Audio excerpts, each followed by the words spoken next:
25 दिन बाद ऋतिक मौनी और आकाश कीर्ति के शादी के फंक्शन शुरू हो गए थे।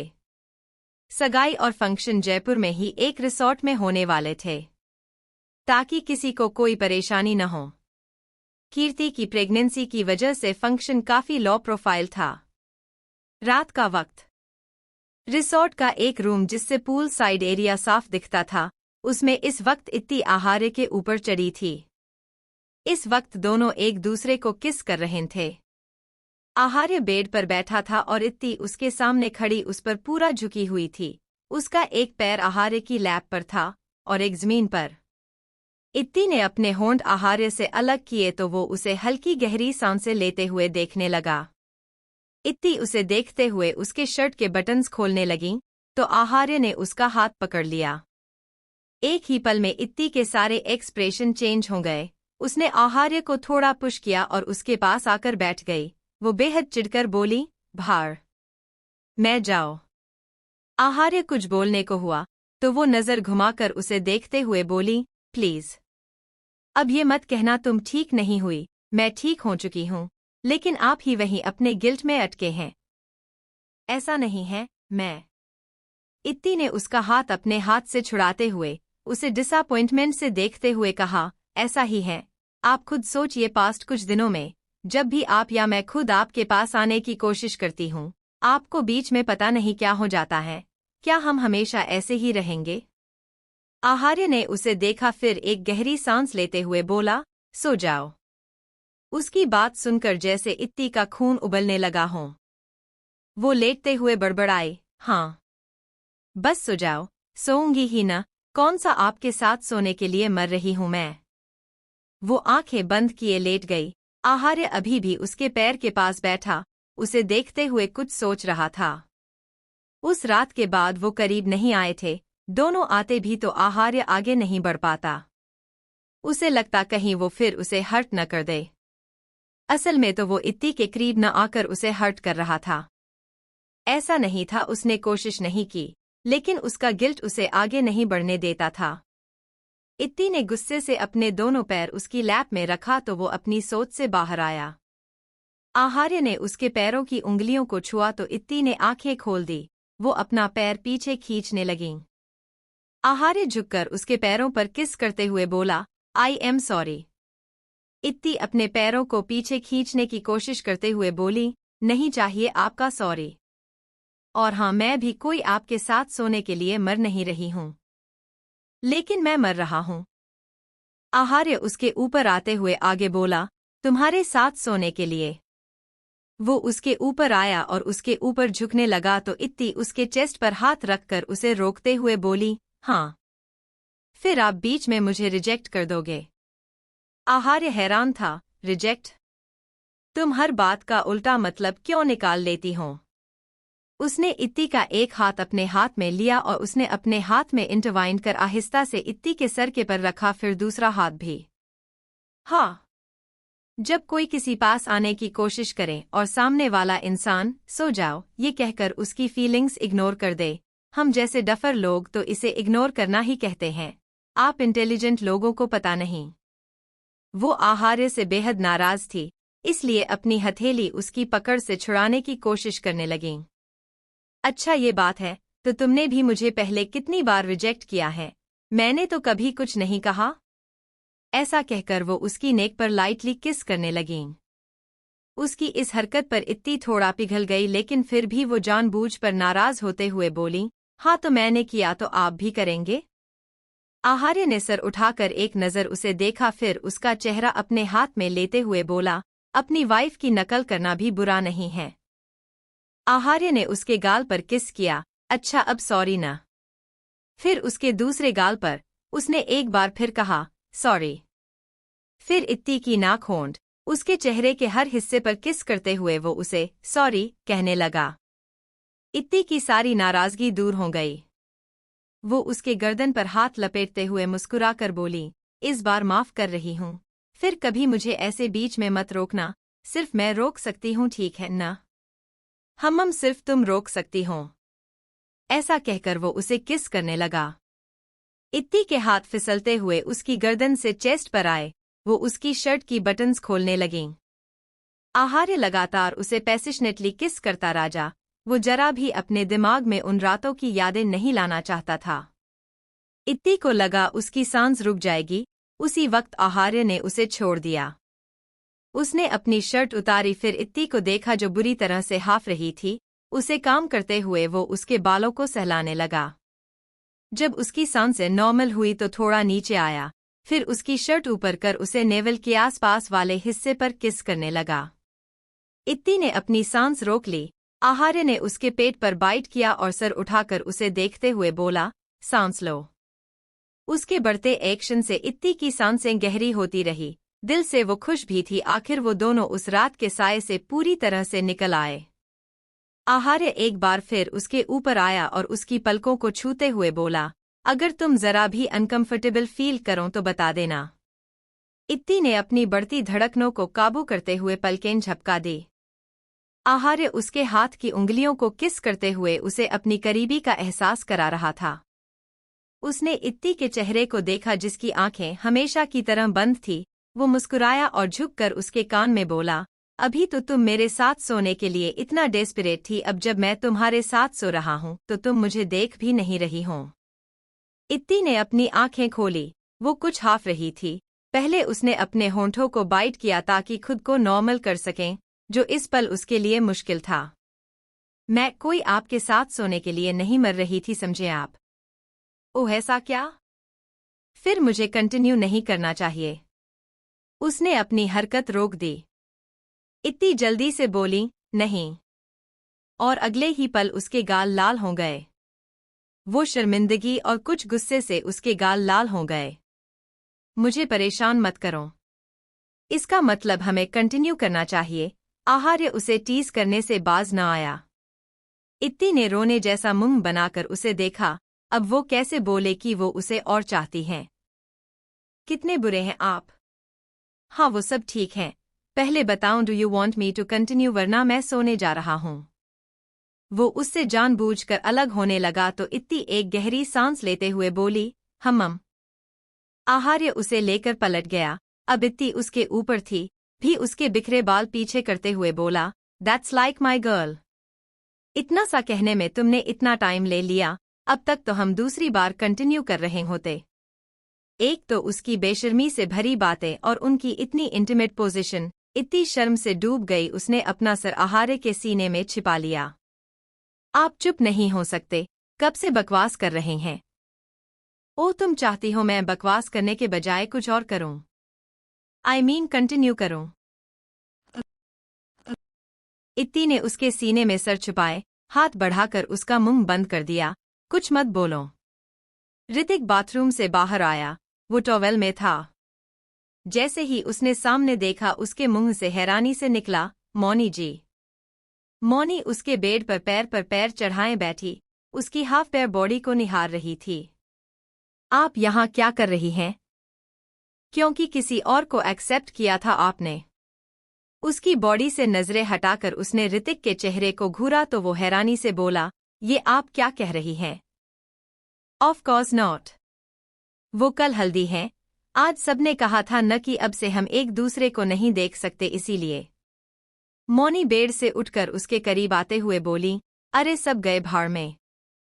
Look at you, you are looking damn hot. उसकी बात सुनकर ऋतिक मुस्कुरा उठा, लेकिन मौनी की अगली बात ने उसे शर्मिंदगी के गहरे कुएं में धक्का दे दिया। मन तो कर रहा है आपका ये टॉवेल खींच लूं। क्या कहते हैं, खींच लूं? ऋतिक ने जल्दी से अपने टॉवेल को पकड़ा और मौनी को देखते हुए न में सर हिलाने लगा। मौनी ने उसके गाल को खींचा। ओ, यू आर सो क्यूट। अभी छोड़ रही हूं, शादी के बाद बचकर कहाँ जाएंगे? तब तो मैं आपका। उसके परवर्ट रिएक्शन देखकर ऋतिक ने अपना थूक निगला। उसी वक्त डोर पर नॉक हुआ। ऋतिक हड़बड़ा गया। मौनी जी। अम्मा। उसने मौनी को देखा, जो बेफिक्र थी। गौरी जी दरवाजा बजाते हुए बोली, अरे सो गए क्या? जल्दी खोलो। मौनी उसकी गर्दन पर अपने हाथ लपेटा और धीरे से बोली, जवाब दूं उन्हें? ऋतिक ने न में सर हिलाया। वो उससे रिक्वेस्ट करते हुए बोला, प्लीज। अम्मा ने आपको देखा तो वो हमें छोड़ेंगी नहीं, उन्हें लगेगा हमने आपको बुलाया है। ओह, तो डर रहे हैं आप? नहीं। आप जानती हैं न वो रिचुअल्स को कितना मानती हैं। फिर उन्हें लगेगा कि हमने एक दूसरे को देख लिया, तो अब कुछ बुरा होगा। हम उन्हें अच्छे से जानते हैं, वो हमारी शादी पोस्टपोन कर देंगी। उसकी बात सुनते ही मौनी जल्दी से उससे दूर हुई। व्हाट? मैं बालकनी में छुप जाती हूँ। आखिर वो तो बिल्कुल नहीं चाहती थी शादी कैंसिल हो। कीर्ति बस सोने ही जा रही थी जब उसके डोर पर नॉक हुआ। उसे लगा आकाश होगा, क्योंकि वो हर रोज कई कई बार उसके रूम में आता था। उसने फ्रस्ट्रेशन की एक गहरी सांस ली और दरवाजा खोला। लेकिन सामने खड़े शख्स को देख वो खासी हैरानियत से बोली, आप? क्यों मैं अपनी बहू के रूम में नहीं आ सकती? सुकन्या सिंह मुस्कुराते हुए बोली, अहां, आप अंदर आइए न। कीर्ति कुछ नर्वस सी उनके लिए जगह छोड़कर खड़ी हो गई। नर्वसनेस जाहिर थी, क्योंकि सुकन्या सिंह ने अब तक कभी उससे अच्छे से बात नहीं की थी। अंदर आने के बजाय वो कीर्ति का हाथ पकड़ वो उसे अंदर ले जाते हुए बोली, तुम्हें इस हालत में इतनी देर तक खड़ा नहीं रहना चाहिए।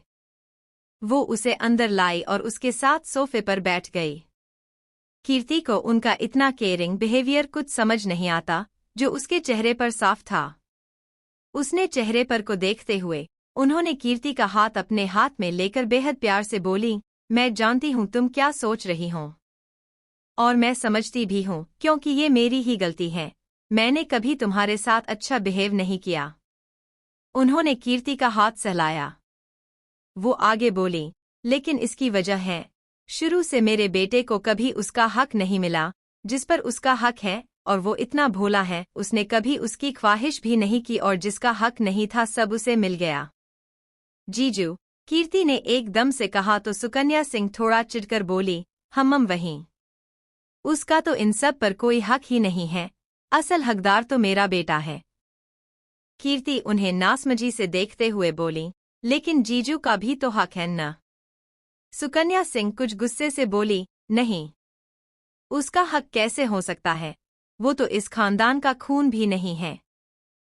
कीर्ति हैरान रह गई। सुकन्या सिंह अपने दांत पीसते हुए बोली, उसकी नानी मासा के शादी के वक्त उनके साथ आई थी। वो मासा की नौकरानी कम उनकी सहेली थी। मासा को बड़ा लगाव था उनसे। उन्होंने उनकी शादी बाबासा के सबसे खास गार्ड से बड़ी धूमधाम से की। कुछ वक्त बाद उनकी बेटी संध्या हुई, लेकिन उसे पैदा करते वक्त वो चल बसी, और उसके कुछ वक्त बाद ही उसके नाना की भी बाबासा को बचाते हुए मौत हो गए। उस बच्ची से मासा को बड़ा लगाव था। वो उसे अपनी बेटी यानी मोहिनी दीदी की तरह ही प्यार करती थी। दोनों साथ ही बड़े हुए।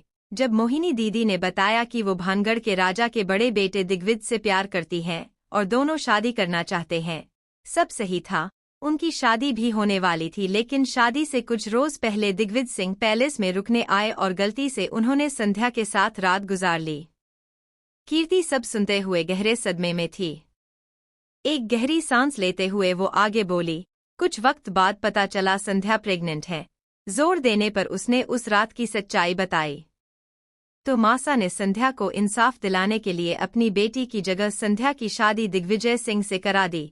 उस वक्त दिग्विजय सिंह भी संध्या से शादी नहीं करना चाहते थे, लेकिन अपने बाबासा के दबाव में आकर उन्होंने शादी कर ली, क्योंकि राजासा अपने होने वाले वारिस की खबर से बहुत खुश थे जो संध्या की कोख में था। उसने बाद मोहिनी दीदी घर छोड़कर चली गई और कुछ वक्त बाद ही दिग्विजय सिंह, संध्या और भानगढ़ के राजा की एक कार एक्सीडेंट में मौत हो गई। मासा चाहती थी कि बाबासा उस बच्चे यानी आहार्य को ले आए, लेकिन उस वक्त आहार्य कहीं गायब हो गया और फिर काफी सालों बाद बाबासा अचानक एक 18 साल के लड़के को अपने साथ लाएं। जीजू को? कीर्ति के सवाल पर सुकन्या सिंह में सर हिलाते हुए बोली, हम आहार्य। और बाबा ने अपनी सारी जायदाद, अपनी गद्दी सब उसे सौंप दी। ये कहते हुए उनकी आवाज में गुस्सा था। कीर्ति गहरी सोच में पड़ गई। सुकन्या सिंह उसके चेहरे पर गौर कर इमोशन होते हुए बोली, तुम ही बताओ, मुझे कितना बुरा लगा होगा उस वक्त कि मेरे बेटे का हक किसी और को दे दिया गया। हमेशा आहार्य का फैसला उसकी मर्जी चलती है, मेरे बेटे का उस घर में कोई वजूद नहीं है। कीर्ति उनके हाथ पर अपना हाथ रखते हुए बोली, मैं समझ सकती हूँ। कीर्ति को अपना ख्याल आया, आखिर उसे भी हमेशा इत्ती से कम ही इम्पोर्टेंस दी जाती थी। कहने को दोनों बहनें बराबर थी, लेकिन वो इस बात से भी अनजान नहीं थी कि अगर उन दोनों में से किसी एक को चुनना हुआ तो उसके नाना नानी इत्ती को ही चुनेंगे। वो अपना कितना भी बेस्ट दे ले और इत्ती कितनी भी गलतियां कर लें, हमेशा सब उसे ही सबसे ज्यादा प्यार करते थे। सुकन्या सिंह अपने आंसू पोंछ एक गहरी सांस लेते हुए बोली, सच कहूं तो मैं चाहती थी आकाश की शादी एक पावरफुल फैमिली में हो। कीर्ति उन्हें देखने लगी तो वो उसके गाल पर हाथ रखते हुए बोली, बेटा तुम समझो, क्योंकि मैं चाहती थी आकाश को वो पावर मिले। मेरा बेटा उसे इन सब की चाह नहीं है, लेकिन मैं मां हूं, जानती हूं उसका इतना अच्छा होना अच्छा नहीं है। कीर्ति उनकी बात को बीच में काटते हुए बोली, तो आप अभी भी चाहती हैं कि? नहीं, अब मेरी ऐसी कोई ख्वाहिश नहीं, क्योंकि मैं समझ चुकी हूं कि मेरी बहू कितनी टैलेंटेड है। और फिर उन्होंने कीर्ति के पेट पर हाथ रखा, तुमने मुझे इतनी बड़ी खुशी दी है। सिंह खानदान का पहला चिराग मैं जानती हूं, बाबा सा इसके आने के बाद आकाश को उसका हक देंगे। आखिर अपने आने वाले वारिस से किसे प्यार नहीं होता। उन्होंने अपना हाथ उसके गाल से हटाकर खिड़की से बाहर देखते हुए कहा, कीर्ति मेरे लिए सबसे जरूरी मेरे बेटे की खुशी है, तुम भले मुझे खुदगर्ज समझो। कीर्ति जल्दी से बोली, नहीं, मैं आपकी फीलिंग समझ सकती हूँ, मैं भी अपने बच्चे के लिए बेस्ट ही एक्सेप्ट करते हूँ। आई डोंट नो उसे मिलेगा या नहीं, क्योंकि सब इत्ती को ही सबसे ज्यादा इम्पोर्टेंस देते हैं। कल को उसका बेबी होगा तो। वो थोड़ा झिझकते हुए उन्हें देखने लगीं, उसे एहसास हुआ उसने उन्हें अपनी दिल की बात कह दी थी। सुकन्या सिंह मुस्कुराई, तुम जो चाहे मुझसे कह सकती हो, आखिर मैंने भी तुमसे इतना बड़ा सीक्रेट शेयर किया है, दैट्स मीन्स मैंने तुम्हें एक्सेप्ट कर लिया। उनकी बात सुनकर कीर्ति को थोड़ा सुकून आया। सुकन्या सिंह ने उसे गले से लगाते हुए कहा, तुम फिक्र मत करो, इस बार तुम्हें सबसे ज्यादा इम्पोर्टेंस मिलेगी, क्योंकि तुम उससे पहले हमारे खानदान को वारिस दे रही हो। वैसे भी मैंने गौर किया है, अब मासा को इत्ती की बेफिक्री, उसका मुंह फट होना कुछ भाता नहीं है। तुम एक एक कर सबका दिल जीत लेना। कीर्ति की पीठ सहलाते हुए उनके फेस पर डेविल स्माइल थी। इधर कीर्ति को बहुत अच्छा लगा। आखिर किस लड़की की ख्वाहिश नहीं होती एक सपोर्टिव सास की। अब उसे एक उम्मीद थी कि सब इत्ती से ज्यादा उसे इम्पोर्टेंस देंगे। लगभग सुबह हो चुकी थी, लेकिन आहार्य ने अब तक इत्ती को खुद से रिहाई नहीं दी थी। इत्ती अब उसे जरा नहीं सह सकती थी। वो आहार्य के शोल्डर्स पकड़ उसे धक्का देते हुए बुरी तरह से हांफते हुए बोली, अब मुझे सोने दो। आहार्य ने उसकी गर्दन से सर निकाला। उसके माथे पर पसीने की बूंदी थी, उसके बाल बेतरतीबी से उसके माथे पर बिखरे हुए थे। वो भी कुछ हाफ रहा था। तो मैंने कब तुम्हें सोने से रोका है? मैं ऐसे तो बिल्कुल नहीं सो सकती। इतनी थकी हुई सी गुस्से में बोली। उसे बहुत भयंकर नींद आ रही थी, साथ ही गुस्सा भी। पहले तो वो उसके करीब नहीं आ रहा था और अब उसे छोड़ने का नाम नहीं ले रहा था। वो लगभग रोते हुए बोली, हटो, मुझे बहुत तेज नींद आ रही है, अब मैं कैसे सोऊंगी? सुबह भी हो गई।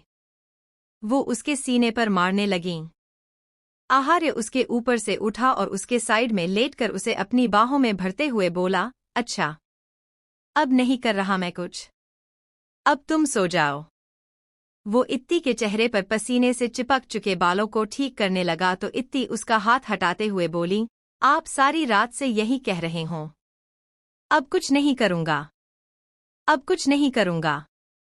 उसके बाद आपने मुझे सारी रात परेशान किया। आई प्रॉमिस अब कुछ नहीं करूंगा। मुझे अभी एक जरूरी मीटिंग के लिए निकलना है, तुम सो जाओ। उसने इत्ती के सर पर किस करते हुए कहा।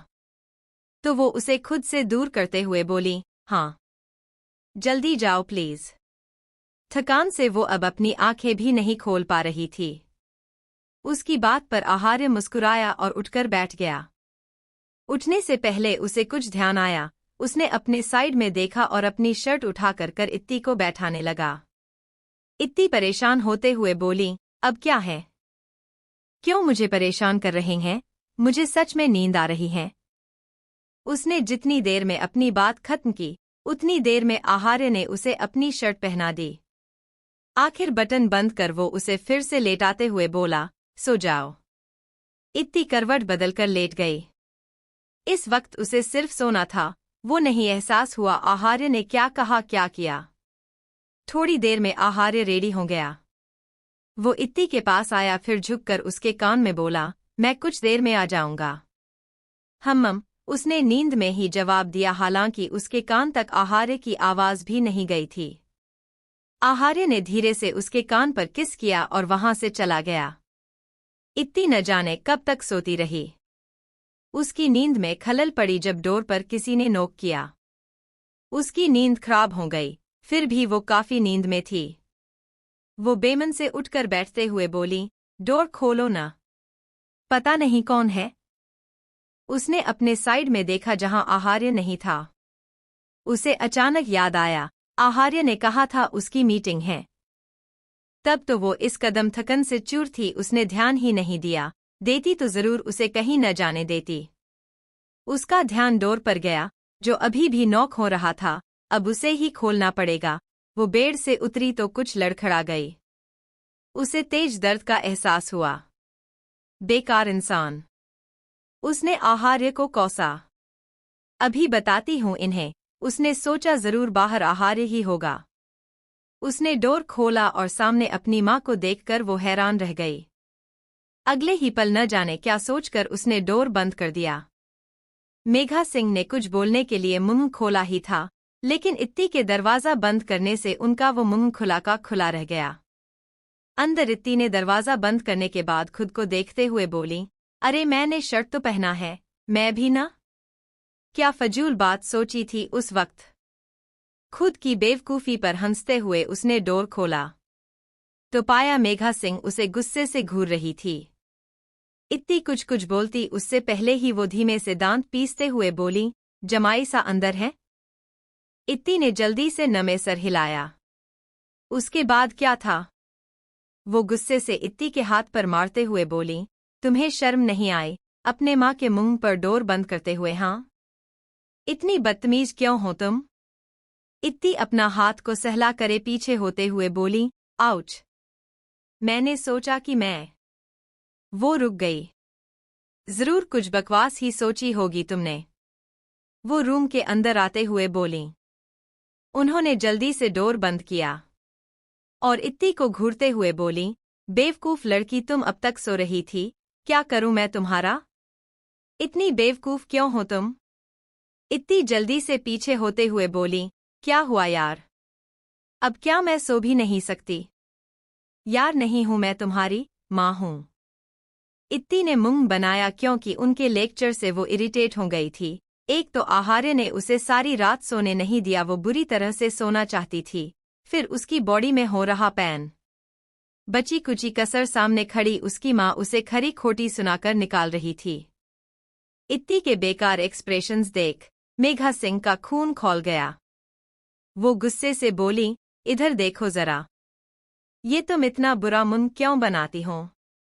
मुझे कोई शौक नहीं है तुम्हें डांटने का, तुम्हारी हरकतें मुझे मजबूर करती हैं। अगले ही पल इत्ती रोते हुए बोली, क्या आप मुझे कब से बिना बात के सुनाए जा रही हैं? मैंने ऐसा भी क्या किया है, बस सो रही थी। कोई मुझे सुकून से सोने क्यों नहीं देता? उसे रोता देख वो थोड़ी नर्म पड़ गई। अच्छा बस अब रो नहीं बेटा। नीचे सब बातें बना रहे हैं, वो सुकन्या जी और तुम्हारी बुआसा भी। इत्ती ने एकदम से रोना बंद कर दिया। वो कुछ इंटरेस्ट लेते हुए बोली, है? क्या कहा बुआसा ने? यही कि तुम्हें अपनी बहन की शादी की कोई परवाह नहीं है और भी बहुत कुछ है। उन्होंने ऐसा कहा? फिर आपने मेरे लिए स्टैंड नहीं लिया? मेघा सिंह उसके गालों को छूते हुए बोली, ऐसा कभी हो सकता है? तुम्हारी गलती पर भी मैं तुम्हारे लिए स्टैंड लेती हूँ। कोई कहकर दिखाए मेरी बेटी के बारे में। मैंने कह दिया कि परवाह नहीं होती तो तुम कीर्ति की शादी की सारी शॉपिंग खुद से न करती, जबकि उस वक्त तुम्हारे एग्जाम्स थे। इत्ती ने जल्दी से उन्हें कर लिया। वो बहुत मोहब्बत से बोली, मासा आई लव यू। फिर उनसे अलग होते हुए बोली, लेकिन उस वक्त मेरे एग्जाम्स थोड़ी थे। हाँ, पता है, वो मैंने एक्स्ट्रा एड किया क्योंकि मुझे बहुत गुस्सा आ रहा था। फिर आप मुझे कहती हैं कि मुझे इतना गुस्सा क्यों आता है? अपनी सारी बुरी आदतें मैंने आपसे ही अडॉप्ट की हैं। इत्ती ने कहा तो मेघा सिंह एक बार फिर उस पर गुस्सा करते हुए बोली, बकवास बंद करो। माँ हूं मैं तुम्हारी, कोई अपनी माँ को ऐसे कहता है? अब जल्दी से रेडी होकर नीचे आओ। इतना कहकर वो जाने लगी तो इत्ती उन्हें रोकते हुए बोली, मासा प्लीज आप मत जाइए। वो भी नहीं है, मैं अपने बाल कैसे बनाऊंगी? क्या तुम अब तक खुद से बाल नहीं बना पाती? और उनसे इत्ती जल्दी से बाथरूम में भाग गई, इससे पहले उसे फिर सुनने को मिले, बेवकूफ लड़की बाहर निकलो तुम। इत्ती मेघा सिंह के साथ नीचे आई। उसने येलो कलर के लहंगे के ऊपर सिल्वर रंग का ब्लाउज पहना था और एक साइड दुपट्टा जो फ्री था। खुले बाल, काफी वक्त बाद उसने ट्रेडिशनल ड्रेसिंग की थी। हल्दी का फंक्शन बस शुरू ही होने वाला था। सभी मेहमान जो कुछ थे और फैमिली मेंबर्स वो गार्डन एरिया में मौजूद थे। यहाँ तक कि दोनों कपल भी अपनी जगह जो उनके लिए बनाई गई थी उस पर बैठे थे। आकाश और कीर्ति के बीच पर्दा मौजूद था, ऐसे ही मौनी और ऋतिक के बीच भी एक पार्टीशन मौजूद था। इत्ती पहले मौनी के पास आई, जिसने पीले रंग की साड़ी पहनी थी। मौनी की खुशी उसके चेहरे पर साफ जाहिर थी। वैसे ही आकाश को देखकर कोई भी बता देता वो अपनी शादी से किस कदर खुश हैं। खुश तो ऋतिक और कीर्ति भी थे, लेकिन दोनों मैच्योर और लेक एक्सप्रेसिव थे, इसलिए अपने होंठों पर एक एलिगेंट मुस्कान सजाए बैठे थे। वाओ दी, आप बहुत ज्यादा अच्छी लग रही हैं। इत्ता उसका फूलों से बना मांग टीका ठीक करते हुए बोली। थैंक यू, बट मुझसे ज्यादा तो आप ग्लो कर रहा है।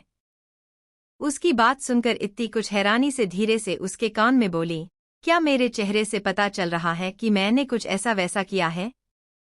मौनी का जोर से हंसने का मन किया, लेकिन सबकी मौजूदगी की वजह से उसने बमुश्किल खुद की हंसी काबू की। वो भी उसी के अंदाज में धीरे से बोली, नहीं चेहरे से तो नहीं, लेकिन चलने के अंदाज से पता चल रहा है कि आपने कुछ ऐसा वैसा किया है।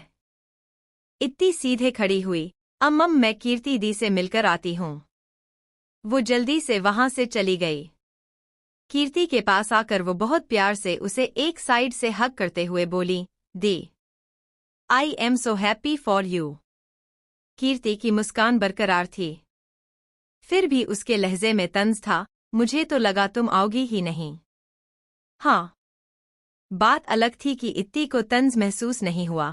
वो अभी भी प्यार से बोली, आई एम सॉरी दी, मैं थोड़ा लेट सोई थी इसलिए मेरी नींद नहीं खुली।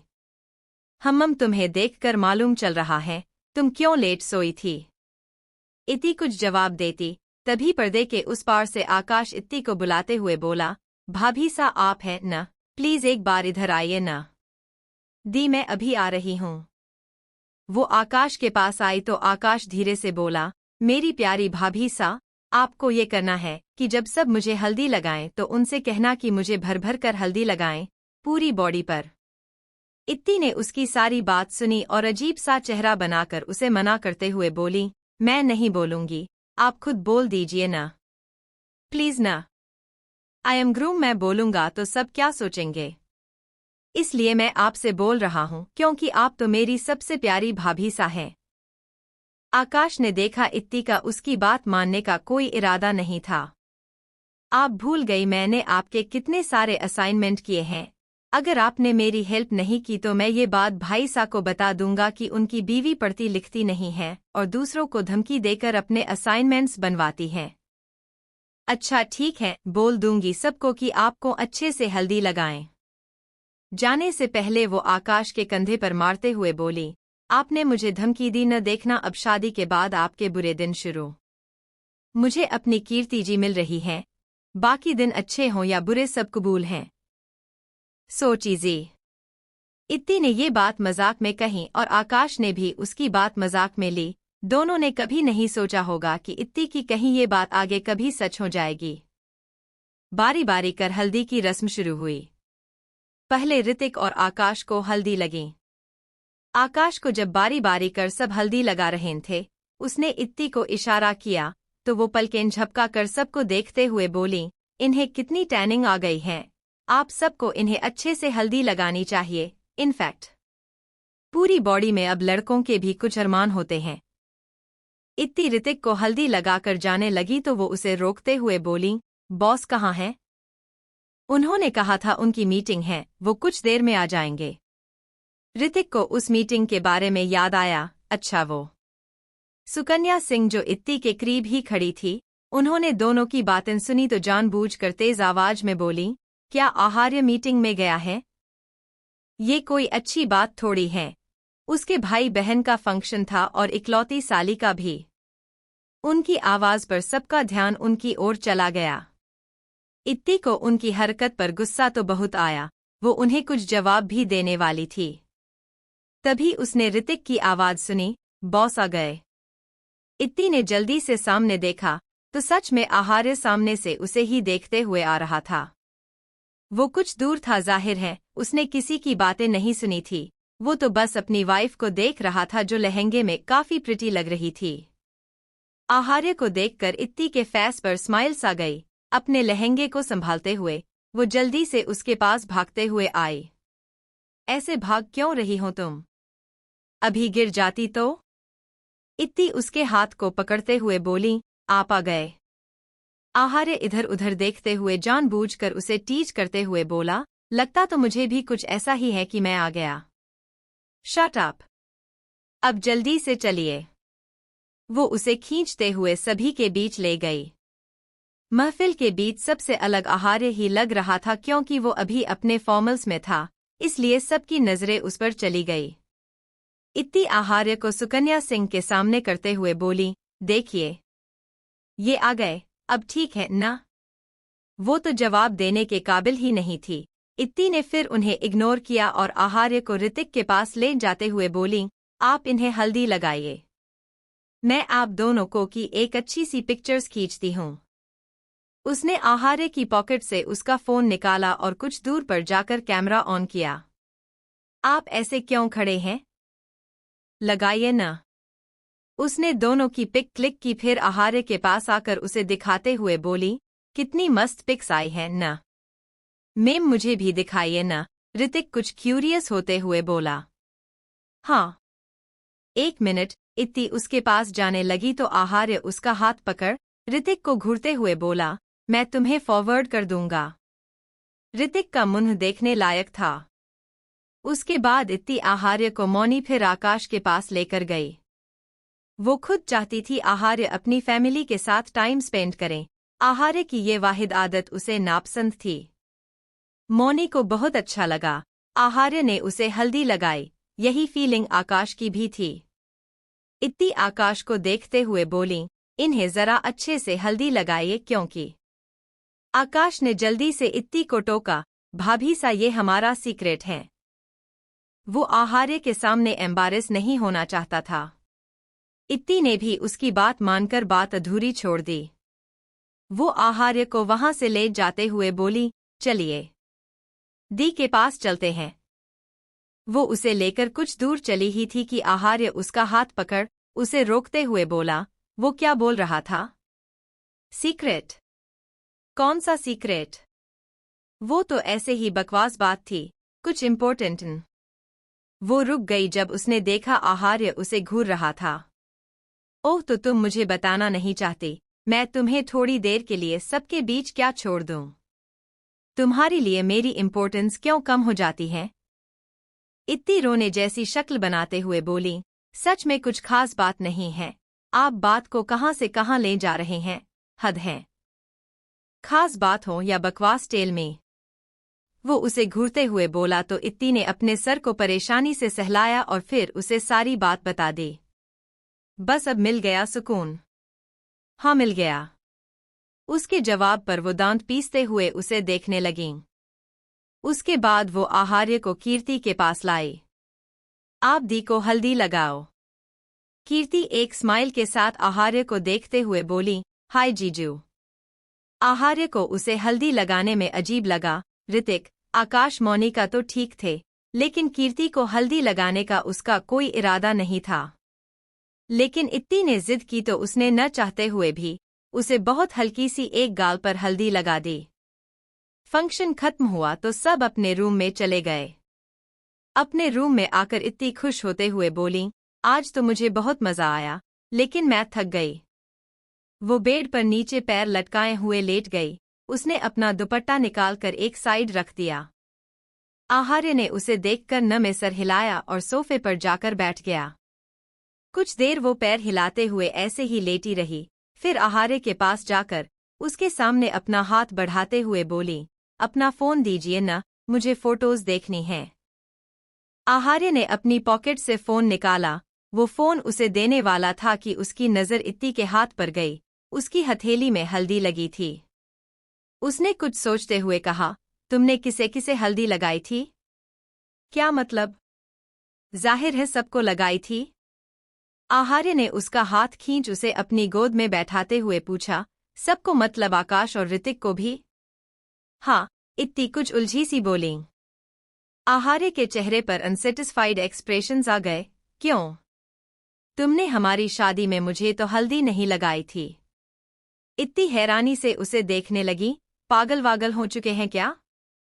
आपकी शादी मुझसे ही थी, मैं आपको कैसे हल्दी लगा सकती हूँ? मुझे नहीं लगा सकती, उन्हें लगा सकती हूँ हम्मा।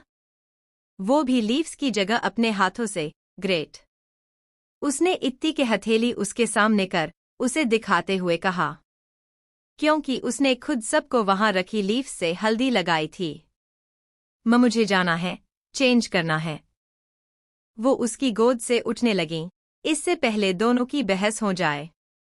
लेकिन आहार्य ने उसे छोड़ा नहीं, वो बस उसे घूरता रहा। वो उससे जवाब चाहता था। इत्ती समझ रही थी, लेकिन वो अभी उससे लड़ने के जरा भी मूड में नहीं थी।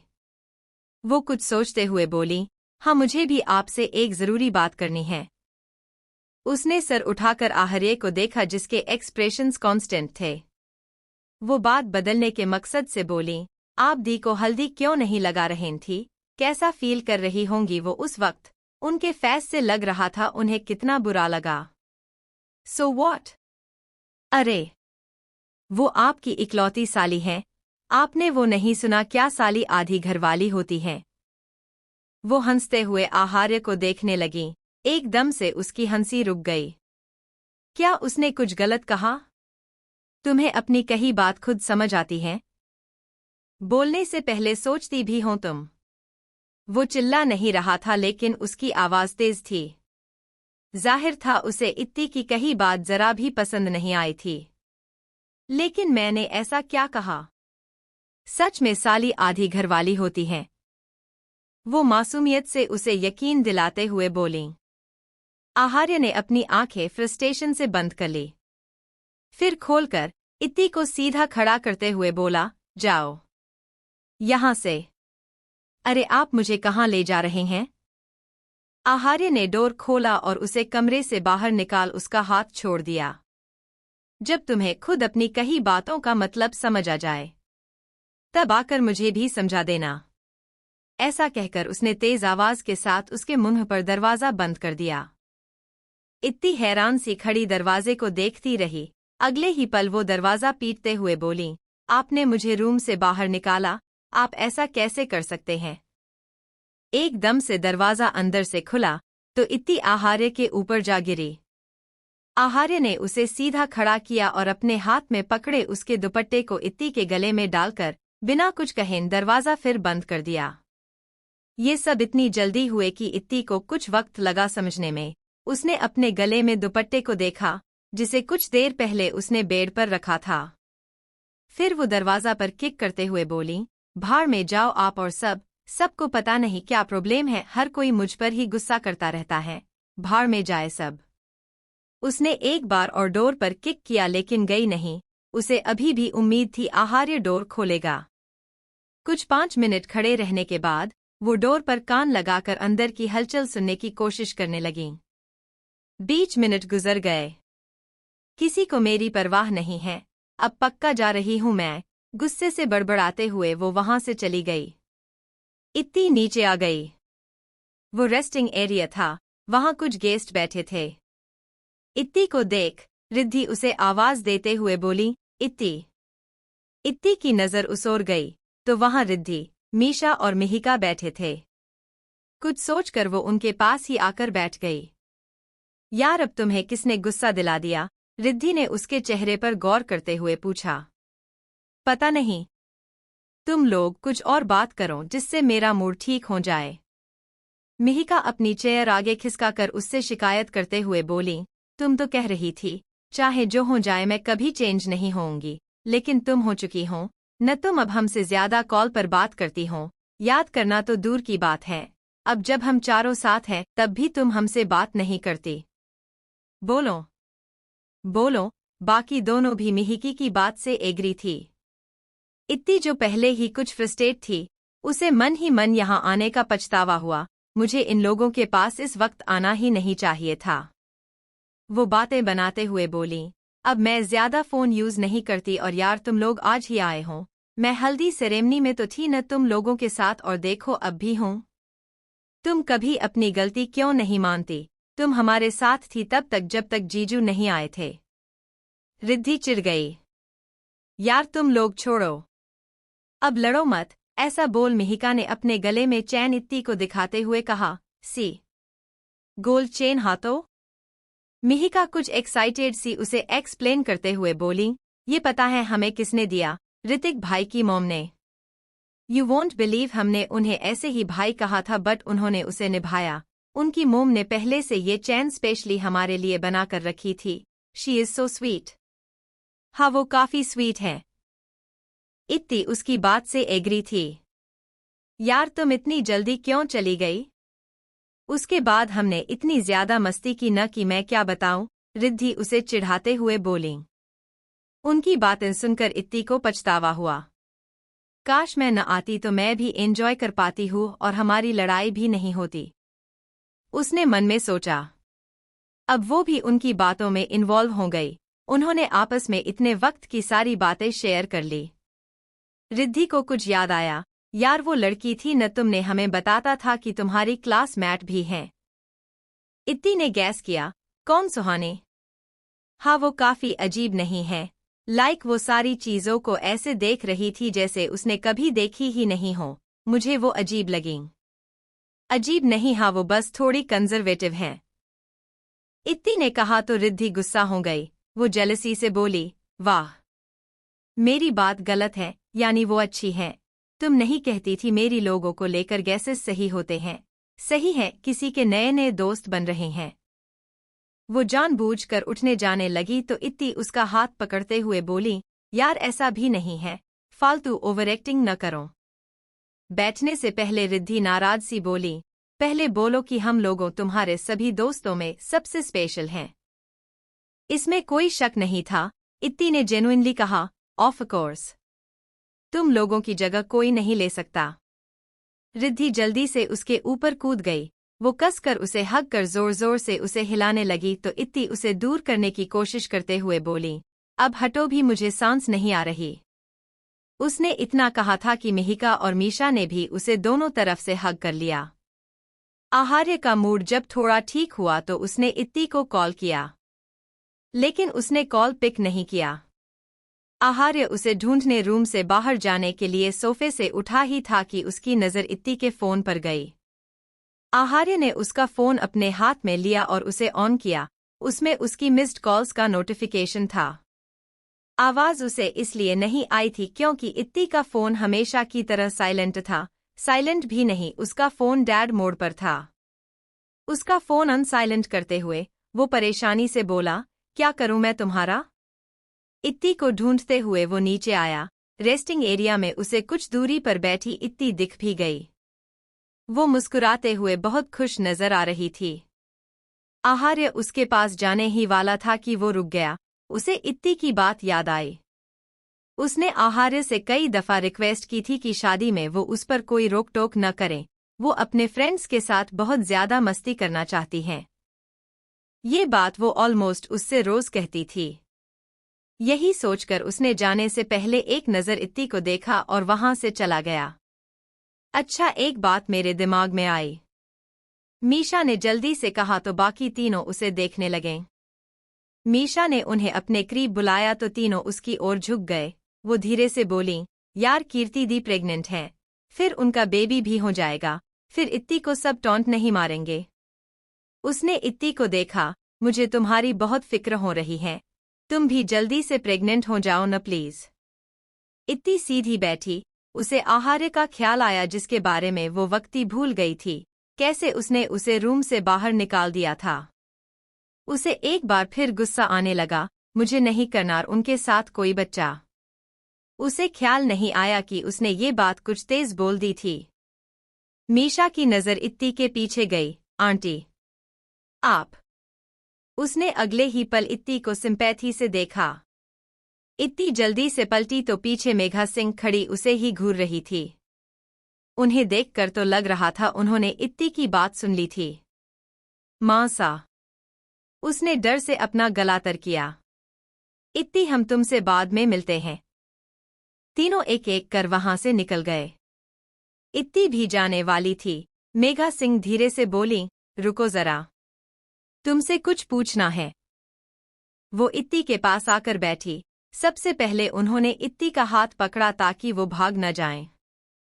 हम्म, तुम्हें उनके साथ बच्चे पैदा नहीं करने, फिर किसके साथ करने हैं? अपनी माँ को भी जरा बताओ, वो हर एक लफ्ज चबाते हुए बोली। इत्ती हड़बड़ा गई, मैंने गलती से बोल दिया। गलती? सीरियसली तुम कुछ बोलने से पहले सोचती भी हो। इत्ती ने उनकी बात सुनी, आहार्य ने भी उससे यही कहा था। हाँ, मैं कुछ भी बोलने से पहले नहीं सोचती, बेवकूफ जो हूं ना। सबको अगर मेरी बातों से इतना ही मसला है तो कोई मुझसे बात न करे। तुम रो क्यों? इत्ती ने उनसे अपना हाथ छुड़ाया और वहां से तेजी चली गई। उसे मालूम ही नहीं चला कब वो पूल साइड पर आ गई। शाम हो चुकी थी। अब मैं किसी से कुछ बोलूंगी ही नहीं। उसने अपने आंसू साफ किए और पूल साइड पर अपने पैरों को पानी में डालकर बैठ गई। मानव कुछ दूरी पर खड़ा किसी से कॉल पर बात कर रहा था। उसकी नज़र ऐसे ही उस ओर चली गई। उसे इत्ती की पीठ दिखी, जिस पर उसके लंबे बाल बिखरे हुए थे। उसे कोई शक नहीं था, ये वही ही है। उसी वक्त उसने कॉल कट किया। उसके इतने महीनों का मूव ऑन, सब्र। उसकी एक झलक पर पानी सा हो गया। उसके कद मिट्टी की ओर बढ़ गए। तुम्हें यहां अकेले नहीं बैठना चाहिए। इत्ती ने किसी की आवाज सुनी तो ऊपर देखा, फिर अपनी नजरें वापस पूल के पानी पर कर ली। तुम्हारी किसी से लड़ाई हुई है क्या? मानव मुस्कुराते हुए बोला।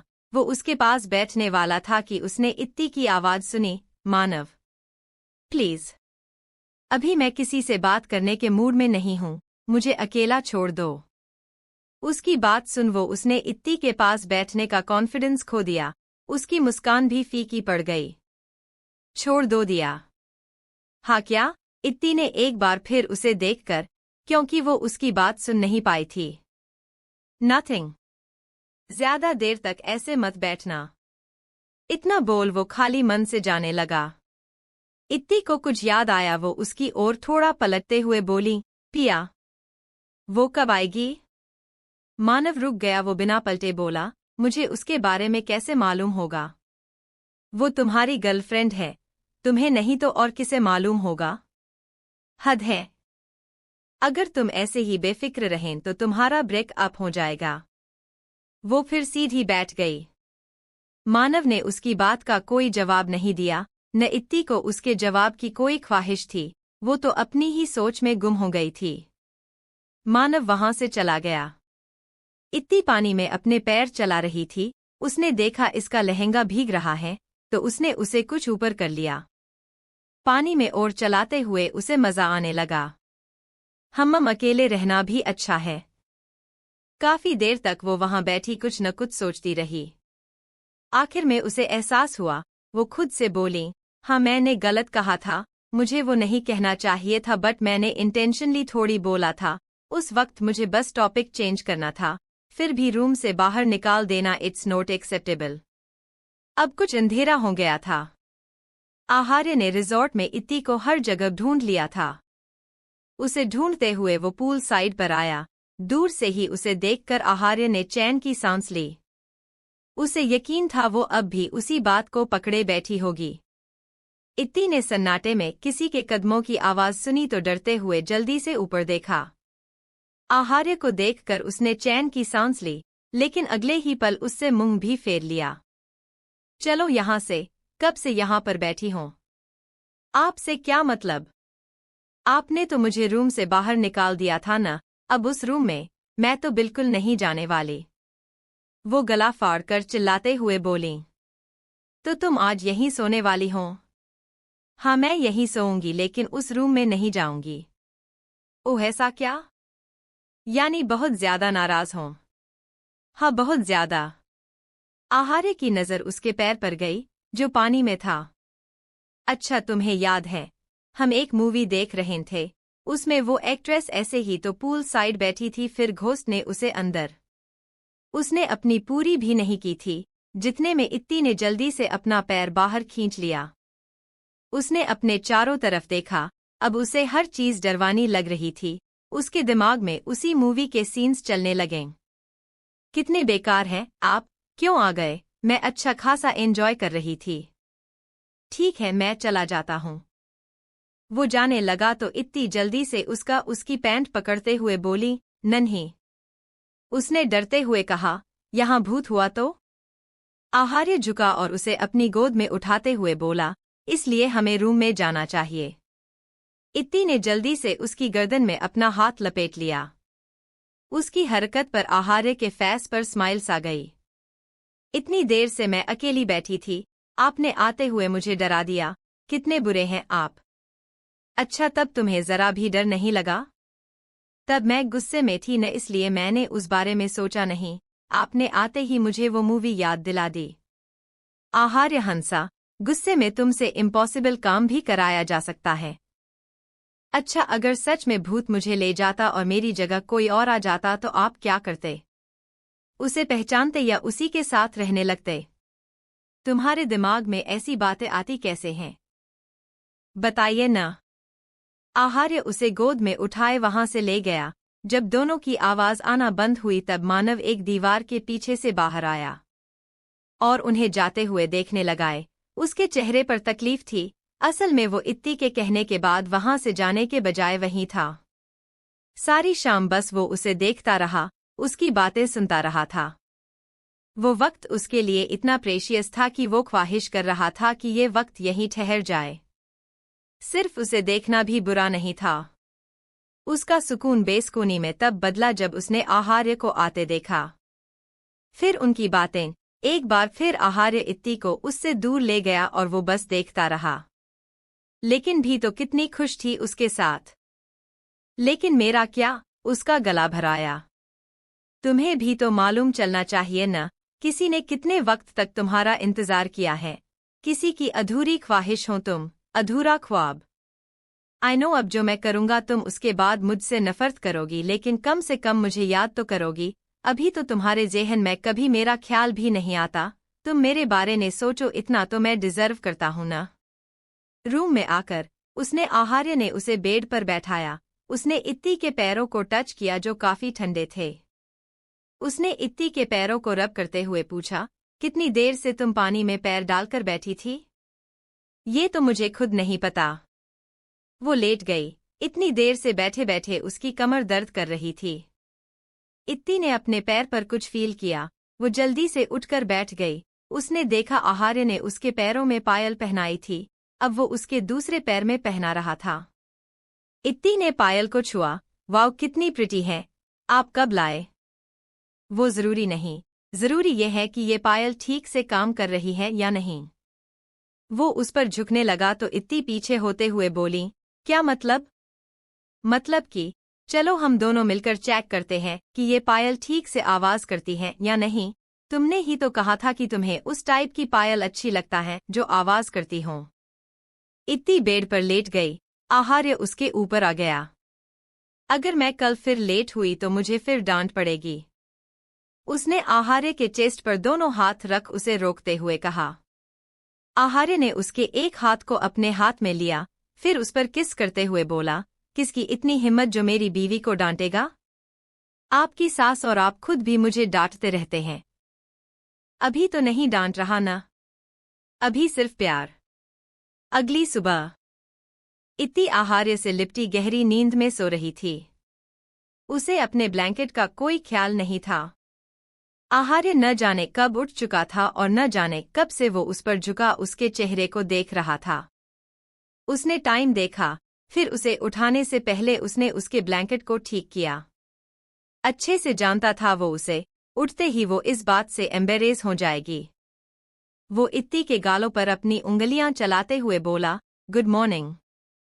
इत्ती थोड़ा कसमसाई फिर थोड़ा और उसके करीब खिसक कर लेट गई। जल्दी से उठो। इत्ती ने नींद में कसमसाते हुए जवाब दिया, अभी नहीं। फिर तुम्हें डांट पड़ेगी। उसकी बात सुनकर इत्ती ने बमुश्किल आंखें खोली, नींद से उसकी पलकें फड़फड़ा रही थी। मुझे बहुत नींद आ रही है, आपने? हाँ। जानता हूं, मैंने तुम्हें सोने नहीं दिया। इत्ती ने फिर आंखें बंद कर लीं। उसने सर हिलाया और जैसे ही पलटने को हुई, उसके पैरों की पायल ने आवाज की, उसकी आंखें झट से खुल गई। उसकी नजर आहार्य पर गई जो उसे देखकर मुस्करा रहा था। इत्ती जल्दी से उठकर बैठ गई। इसी के साथ फिर से उसके पायल का शोर हुआ। उसे रात का सारा मंजर याद आया। तभी उसने आहार्य की हंसने की आवाज सुनी। इत्ती ने पिलो उठाकर उसके चेहरे पर रखा। वो उसके चेहरे पर पिलो दबाते हुए बोली, ज्यादा हंसो मत समझे, मैं अभी इसे निकाल दूंगी। इत्ती झुककर अपनी पायल निकालने लगीं, लेकिन उसमें खोलने का कोई हुक ही नहीं था। इस बीच उसे अपने ब्लैंकेट का ख्याल ही नहीं रहा। आहार्य ने उसे कोशिश करने से नहीं रोका। वो आराम से लेटा था। उसने इत्ती की वह पीठ देखी जिस पर उसके बाल बिखरे हुए थे। उसे कुछ सूझा। उसने हाथ बढ़ाकर उसके बालों को एक तरफ किया। उसके छूते ही इत्ती चौंक कर जल्दी से पलटी। आहार्य उसे सामने से देखने लगा। इत्ती ने उसकी नजरें फील की तो हड़बड़ाते हुए जल्दी से खुद को ब्लैंकेट से कवर कर लिया। आप कितने चीप हैं। इसमें चीप क्या? मैं अपनी वाइफ को ही तो देख रहा हूं, जिसे मैंने कई बार देखा है, और अभी कल रात ही तो। इत्ती ने एक हाथ से अपने ब्लैंकेट को संभाला और एक हाथ को उसके मुंह पर रख दिया। हाँ, ठीक है, ज्यादा डिटेल में जाने की जरूरत नहीं है। आहार्य ने उसकी हथेली को लिक किया तो इत्ती ने जल्दी से अपना हाथ पीछे खींच लिया। अब आपका कुछ ज्यादा ही हो रहा है। क्या किया मैंने? उसके फेस पर इनोसेंस थी। मैं बस तुम्हें टेस्ट कर रहा था, जैसे कल रात को किया था। इत्ती ने 2-3 बार गहरी सांस ली। वो उसे इग्नोर करेगी, हाँ। वो सामने देखते हुए एकदम चुप हो गई। आहार्य ने उसे अपनी बाहों में खींचा, तब भी उसने कोई रिस्पॉन्स नहीं किया। पायल नहीं खुल रही? इत्ती उसकी ओर सर घुमाते हुए बोली, हाँ। पता नहीं कैसी पायल है।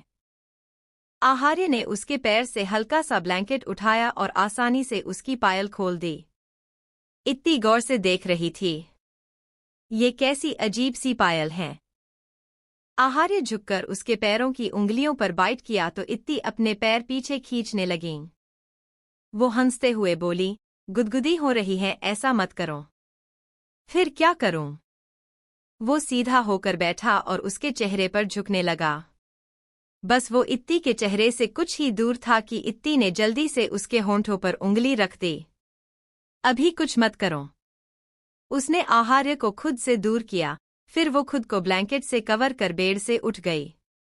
अभी नहीं, फिर रात में क्या? इत्ती बिना जवाब दिए मुस्कुराते हुए बाथरूम में घुस गई। आहार्य भी हंसते हुए लेट गया। उसकी नजर बाथरूम पर टिकी हुई थी। अगले ही सेकंड डोर खुला और इत्ती ने ब्लैंकेट बाहर फेंक दिया। उसका सिर्फ हाथ बाहर था। आहार्य थोड़ी तेज आवाज में बोला, जवाब तो देती जाओ। इत्ती ने थम्स अप का इशारा किया, फिर जल्दी से अपना हाथ अंदर खींच लिया। एक बार फिर दरवाजा बंद हो गया। अब तुम पीछे नहीं हट सकती, खुद से कहते हुए वो बेड से उठ खड़ा हुआ। कुछ देर बाद इत्ती बाथरूम से अपने बालों को पोंछते हुए बाहर आई। उसने एक स्ट्रेट फिट कुर्ता और नीचे ट्राउजर पहना था। वो सोफे पर आहार्य के पास आई उसने बिना कुछ कहे आहार्य को टॉवेल पकड़ाया और उसके बराबर में सोफे पर उसकी तरफ पीट कर बैठ गई। आहार्य टॉवेल से उसके बालों को वाइप करने लगा। मैं शाम में कौन सी ड्रेस पहनूं, वो डार्क ग्रीन वाली या लाइट ग्रीन वाली? आहार्य के हाथ रुके। उसने थोड़ा सोचा, डार्क ग्रीन जवाब देकर वो फिर उसके बालों को वाइप करने लगा। ओक्का, ठीक है, मतलब मुझे लाइट ग्रीन वाली पहननी चाहिए, वो जानबूझकर बोली। उसकी बात सुनकर आहार्य ने उसे पीछे खींचा तो इत्ती ने उसकी गोद में सर लिया। वो आहार्य को चिढ़ाते हुए हंसने लगीं। आहार्य उसके ऊपर छाते हुए बोला, जब अपनी मर्जी करनी थी तो पूछा क्यों? मैं आपको परेशान कर रही थी। और अगर मैं परेशान करने पर आया तो? उसे पीछे की ओर पुल कर वो जल्दी से उठकर बैठ गई। उसके बाल सूख चुके थे। वो बाहर जाने को हुई तभी आहार्य ने उसे टोकते हुए कहा, कल की तरह इधर-उधर मत भटकना। ओक्का। अचानक उसे कुछ याद आया। अच्छा, मैं मेहंदी लगवाऊं या नहीं? तुम्हारी मर्जी है, आहार्य ने अपना लैपटॉप खोलते हुए जवाब दिया। इत्ती ने देखा वो काम कर रहा था तो उसने भी उसे ज्यादा परेशान नहीं किया। मैं जा रही हूं। शाम में मेहंदी का फंक्शन था। वहां सिर्फ औरतें ही मौजूद थी। सब अपने अपने हाथों में मेहंदी लगवा रही थी। कीर्ति और मौनी के मेहंदी पूरी लग चुकी थी। वो बस बैठी अपनी मेहंदी सुखा रही थी। सुकन्या जी ने कीर्ति के पास बैठी लड़की को इशारा किया और वहां से उठकर चली गई। उनके कुछ देर बाद वो लड़की भी मौका पाकर वहां से चली गई। इत्ती अपने दोस्तों के पास बैठी उनसे बातें कर रही थी। शायद वही वाहिद इंसान थी जिसके हाथ में कोई मेहंदी नहीं थी। रिद्धि अपनी हाथ पर फूंक मारकर अपनी मेहंदी सुखा रही थी।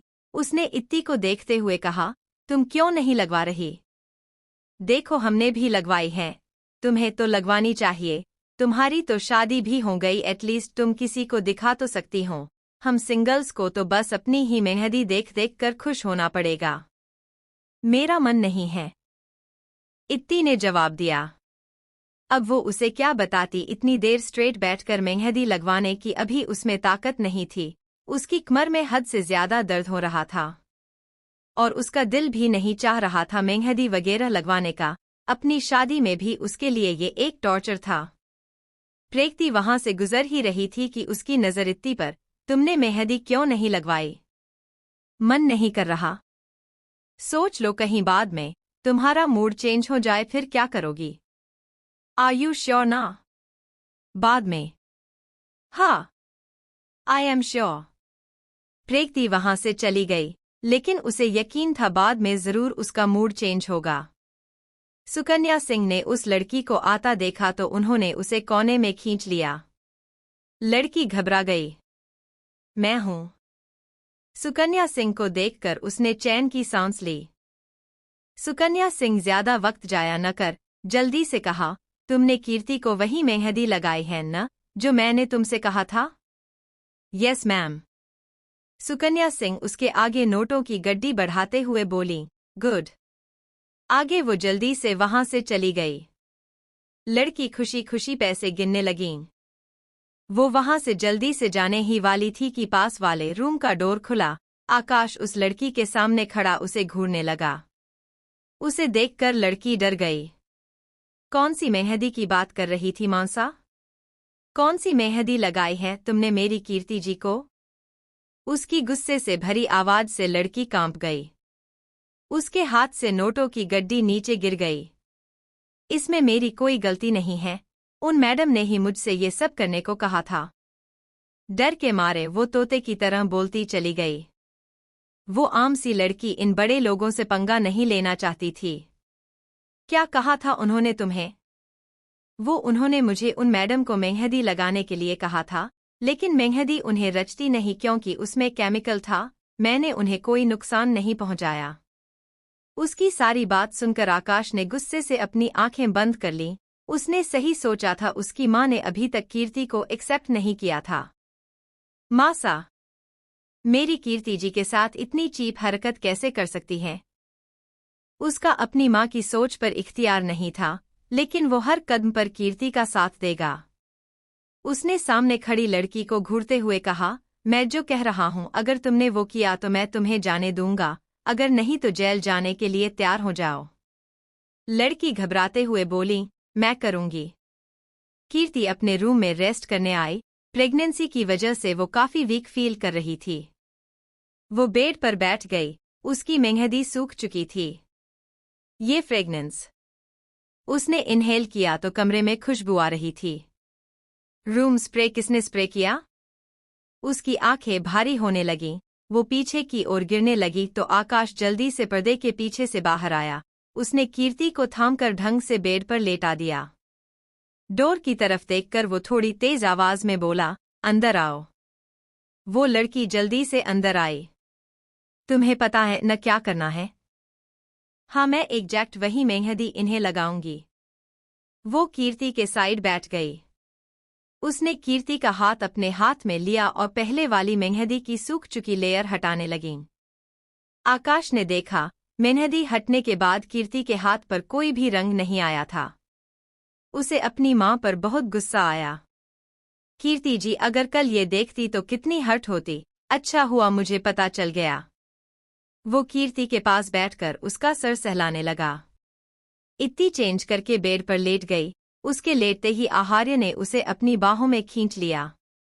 इत्ती उसके चेस्ट पर सर रखे लेटी उसे देखने लगी। सारा दिन कहाँ भटक रही थी तुम? भटक नहीं रही थी, मैं सबके साथ ही थी। तुम्हें मेरा ख्याल नहीं आया? तुम एक बार भी रूम में नहीं आई। हाँ, क्योंकि मैं आपके बारे में भूल गई थी। तुम? इत्ती उठकर बैठ गई। देखिए, मैंने मेहंदी नहीं लगवाई। उसने आहार्य को अपने हाथ दिखाए। अच्छा, क्यों? वैसे वो पूछना चाहता था कि अब वो क्या चाहती हैं, लेकिन उसका उतरा हुआ चेहरा देखकर उसने बात बदल दी। क्योंकि तब मेरा मन नहीं था। तो अब कर रहा है। मुझे भी अपने हाथ में रेड कलर की सुंदर सी मेहंदी देखनी है। आहार्य ने टाइम देखा, काफी रात हो गई थी। कल लगवा लेना। वो उसे दोबारा लेटाते हुए बोला। नहीं, कल तो शादी हो है, मुझे भी मेहंदी लगवानी है। वो उसे आंखें टिमटिमाते हुए देखने लगीं। आहार्य परेशान सा उठकर बैठ गया। अब तुम क्या चाहती हो? जब तुम्हें लगवानी थी तो पहले ही लगवा लेती। वो कुछ गुस्से में आ गया था। सब आपकी गलती है। आपकी वजह से मेरी कमर में दर्द हो रहा था। मैं इतनी देर तक कैसे बैठती, और आप जानते हैं न मेहंदी लगवाते वक्त मुझे हर जगह कितनी इचिंग होती है। तो अब तुम क्या चाहती हो? टाइम देखो।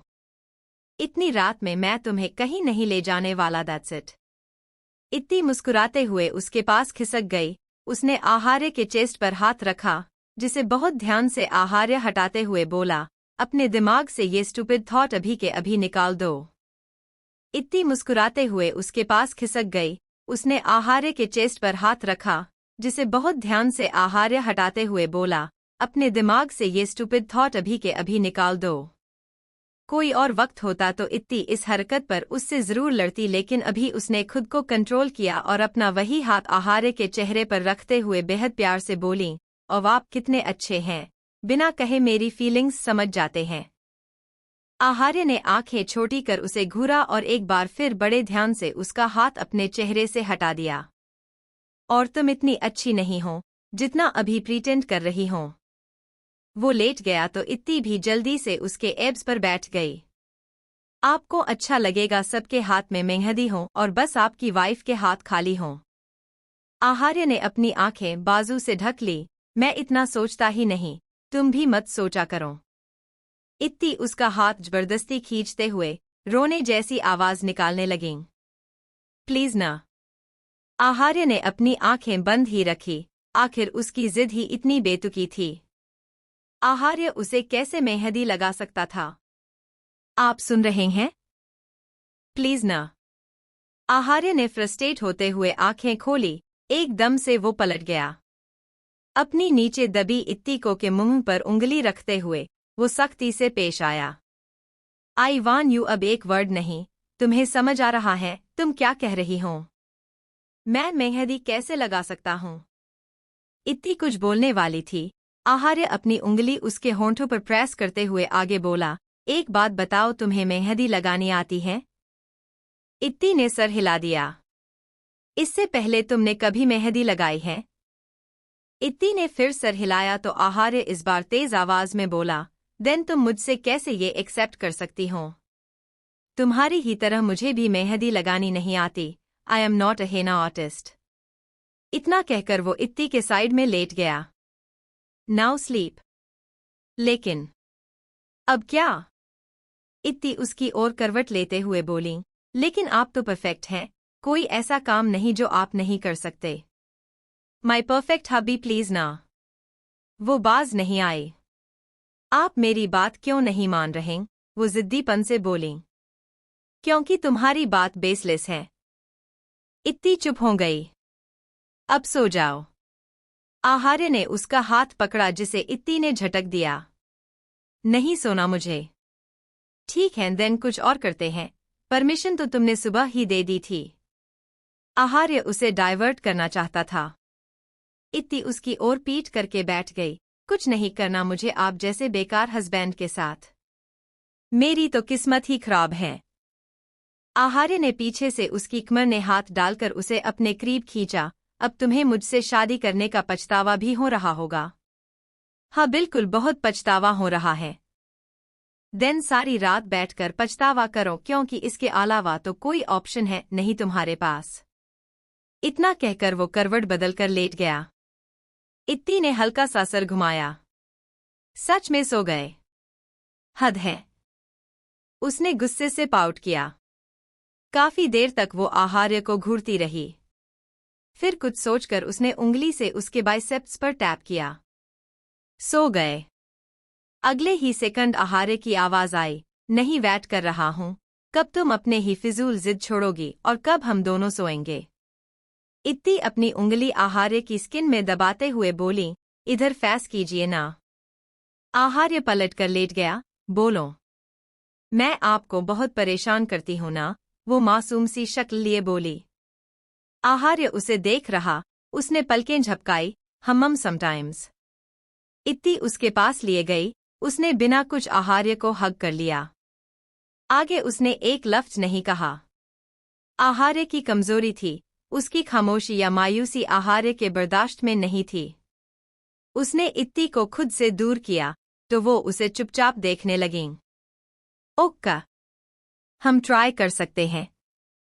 सच में उसकी जैसे रौनक लौट आई। हम्म।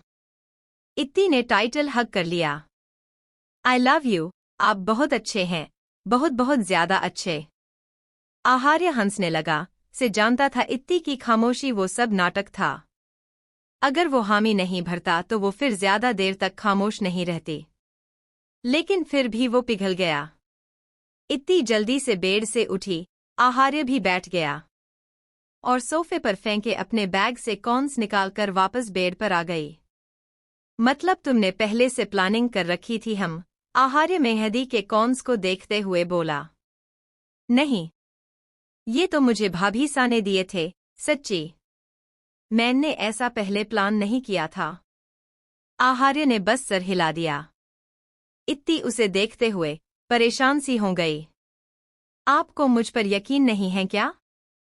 हाँ मुझे यकीन है। उसकी बात से इत्ती के चेहरे पर सुकून आ गया। भला वो गलत इल्जाम क्यों सहती? इत्ती ने अपने फोन में कुछ डिजाइन्स देखे। ये सही है न? ये वाला थोड़ा टफ है, आप लगा नहीं पाएंगे। नहीं, ये वाला बेकार है। आखिर उसने आहार्य के साथ मिलकर उसने कुछ डिजाइन सिलेक्ट किए। इत्ती आहार्य के हाथ में एक मेहंदी का कोन पकड़ाते हुए बोली, ज्यादा टफ नहीं है, इसे आपको बस पेन की तरह पकड़ना है। हाँ, और बस इन डिजाइन्स को देखिए और सोचिए आप मेरे हाथ पर डायग्राम बना रहे हैं। It's not big deal. वो लापरवाह सी बोली। बकवास बंद करो अपनी। आहार्य ने बेहद फॉक्सली उसके हाथों में मेहंदी लगानी शुरू कर दी। उसके चेहरे पर दुनिया जहां की सीरियसनेस थी। ये थोड़ा टेढ़ा है। एग्जैक्ट तो है, अब मैं कोई परफेक्शनिस्ट नहीं हूं। वो रुका और इत्ती की डांटते हुए बोला। इत्ती कुछ देर तो चुप रहकर ध्यान से अपनी हथेली देखने लगीं। नहीं नहीं, ये थोड़ा अलग है, आपने देखो कितना बेकार सा बनाया है ये फ्लावर। सही तो है, ज्यादा नखरे मत करो। इत्ती का मुंह बंद गया। 1 मिनट रुकिए, मुझे यहाँ खुजली हो रही है। वो अपना हाथ खींचने लगी तो आहार्य उसकी उंगलियों को जोर से पकड़ते हुए बोला, हिलो मत, देखो ये थोड़ा बिगड़ गया। सीधी बैठो। कुछ खास नहीं लग रहा। मैं ऐसे ही लगा सकता हूँ। आहार्य ने उसका बुरा सा बन चुका मुंह देखा। एक बार कंप्लीट तो होने दो। इत्ती का सूज चुका गाल खींचकर उसने आगे कहा, फिर बाद में डिसाइड करना अच्छा है या बुरा। इत्ती मुंह फुलाए उसे देखते हुए बोली, अच्छा ठीक है। आहार्य ने उसकी एक हथेली में मेहंदी कंप्लीट कर उसके चेहरे पर नजरें की तो पाया वो बस रोने ही वाली थी। कैसी है? उसके पूछते ही इत्ती उस पर भड़कते हुए बोली, निहायती बकवास। वो अपना हाथ पीछे खींचने लगी। आहार्य ने उसकी बीच की उंगली के किनारे को कसकर पकड़ लिया ताकि वो छुड़ा न सकें। मैं कोई प्रोफेशनल नहीं हूं और तुम कितना हिलती हो, कभी यहाँ इचिंग हो रही है, वहां हो रही है। इत्ती की आंखों में अपनी हथेली को देखकर आंसू आ गए। मेरा पूरा हाथ खराब कर दिया आपने, मुझे तो अफसोस हो रहा है, आखिर क्यों कहा मैंने आपसे। वो रह कर पछता रही थी। उसे बहुत रोना आ रहा था। आहार्य ने उसे इस कदर उदास देखा तो मनाते हुए बोला, अच्छा अब इतना ग्रीडी होने की जरूरत नहीं है, मैंने कोशिश तो की ना, देखना जब हम इस हटाएंगे तो ये बहुत अच्छी लगेगी। इत्ती ने गुस्से से मुंह फुला लिया। वो तो बस अपनी हथेली को देख देख कर अंदर ही अंदर चिढ़ रही थी। अच्छा हम दूसरे हाथ में ट्राई करते हैं, इस बार मैं और ज्यादा अच्छे से कोशिश करूंगा। आपको मेरा ही हाथ मिला एक्सपेरिमेंट करने के लिए। वो अब भी बहुत नाराज थी। आहार्य ने उसके चेहरे को छुआ। वो उसे मनाते हुए बोला, तुम ही तो मेरी वन एंड ओनली वाइफ हो, अच्छा अब अपना मूड ठीक करो। उसकी शुरुआती बात सुनकर इत्ती का मूड कुछ ठीक हो गया। फिर भी वो मुंह बनाते हुए बोली, इस बार अच्छे से लगाना। आहार्य ने उसकी दूसरी हथेली में मेहंदी लगानी शुरू की। इत्ती ने अपनी निगाहें अपनी हथेली पर गड़ा लीं। आखिर में जब आहार्य ने मेहंदी कंप्लीट कर ली तो अंगूठे के नीचे वाली जगह पर उसने अपना और इत्ती का नाम बड़ी खूबसूरती से लिख दिया। इत्ती ने देखा उसकी राइटिंग बहुत अच्छी थी। उसके बाद आहार्य ने उसके हथेली के बैक साइड पर भी थोड़ी थोड़ी मेहंदी लगा दी। सब करने के बाद याने अपनी हाथ और गर्दन को स्ट्रेच किया और फिर उसके हाथों को देखते हुए बेहद प्राउडली इत्ती को देखने लगा। बस ठीक ही है। इत्ती उसे आसमान से जमीन पर लाते हुए बोली, अब इतनी नाशुक्री मत बनो, देखो तुम्हारे हस्बैंड का आर्ट। इत्ती ने बेहद बुरा सा मुंह बनाकर कहा, हस्बैंड का आर्ट? आहार्य हंसते हुए बोला, कितनी बुरी हो तुम, एनीवेज अब मुझे अपनी मेहनत का फल चाहिए। इत्ती जैसे उसके इरादों को समझ गई, उसने जल्दी से अपने मेहंदी से भरे हाथों को आगे किया। मुझे पता है आप क्या सोच रहे हैं। एग्जैक्टली मैं वही सोच रहा हूं। वो बेझिझक बोल, बिल्कुल नहीं, अभी मेरी सारी मेहंदी खराब हो जाएगी। हाँ तुम डिस्पिरेट जो हो जाती हो, ठीक है आज छोड़ रहा हूं तुम्हें। इतना कहकर वो लेट गया। इत्ती का मुंह खुल गया। वो डेस्पिरेट हो जाती है? आपका मतलब क्या है? आहार्य उसे देखते हुए जवाब दिया, मतलब ये कि तुम मुझे सेड्यूस कर रही हो, इससे पहले तुम कामयाब हो जाओ सो जाओ। इत्ती ने उसकी बात को मजाक में लेने की हिम्मत नहीं की, आखिर उसका कोई भरोसा जो नहीं था। वो जल्दी से लेट गई, उसके हाथ ऊपर की ओर थे। आहार्य उसके नजदीक खिसका तो इत्ती ने सर टेढ़ा कर उसे देखा, चिपकना मत, आप मेरी मेहंदी खराब कर देंगे। आहार्य उसे घूरने लगा, ओह ऐसा क्या? अगर तुमने मुझे चिपकने, उसने खींचा, चिपकने नहीं दिया तो मैं पक्का तुम्हारी मेहंदी खराब कर दूंगा, फिर रोती रहना बैठकर। इत्ती बेबसी से उसे देखने लगीं। आहार्य ने ध्यान से उसकी कमर पकड़कर उसे अपने नजदीक कर लिया। इत्ती अपनी मेहंदी को देख रही थी और आहार्य भी। कुछ देर बाद वो बोला, तुम्हें सच में इतनी बुरी लगी? इतनी बुरी नहीं है, लेकिन इतनी खास भी नहीं है। ऐसा कहकर उसने तिरछी नजरों से उसे देखा तो आहार्य उसके गाल पर किस करते हुए बोला, तुम्हें इतना रूड होने की जरूरत नहीं थी वैसे। Oh really? और आप जो मुंह फाड़ कर मुझे इतना कुछ बोल देते हैं तब कुछ नहीं? वो मेरा ऑनेस्ट रिएक्शन होता है। आप होनेस्ट और मैं रूड? Wow great. आहार्य उसे हैरानी से देखने लगा, तुम्हें इतना गुस्सा क्यों आ रहा है? इत्ती ने अपनी आंखें बंद कर लीं। अच्छा आप मेरी बात का कोई जवाब दे तो वो आपके ओपियन और मैं दूं तो गुस्सा? आहार्य और ज्यादा हैरान हो गया। आखिर वो इतनी काम कैसे थी? वैसे तो वो जब कोई जवाब देती थी तब उसकी आवाज तेज होती थी, जैसे वो लड़ाई कर रही हों। आहार्य ने उसे उकसाने के लिए कहा, कितनी लड़ाकू हो तुम? वो गौर से उसे देखने लगा। उसकी बात से इत्ती का खून इस कदर जला जैसे अगले ही पल वो अपनी सारी मेहंदी उसके मुंह पर पोतकर उस पर जी भरकर चिल्लाए। लेकिन आज उसने भी ठान लिया थे, वो ओवररिएक्ट नहीं करेगी। हाँ, यही सोचकर अंदर ही अंदर वो उबलने लगीं। आहार्य ने अपने निचले होठ पर ज़बान फेरी, oh now I got that तुम मेरी कॉपी कर रही हो। मकसद था उसे गुस्सा दिलाना। इत्ती तब भी चुप रही, न उसने आंखें खोली। अंदर ही अंदर चिढ़ते हुए न जाने कब वो सो गई। सोने के बाद उसे अपने हाथ का कोई ख्याल नहीं था। आहार्य ने चेक किया तो उसकी मेहंदी सूख चुकी थी।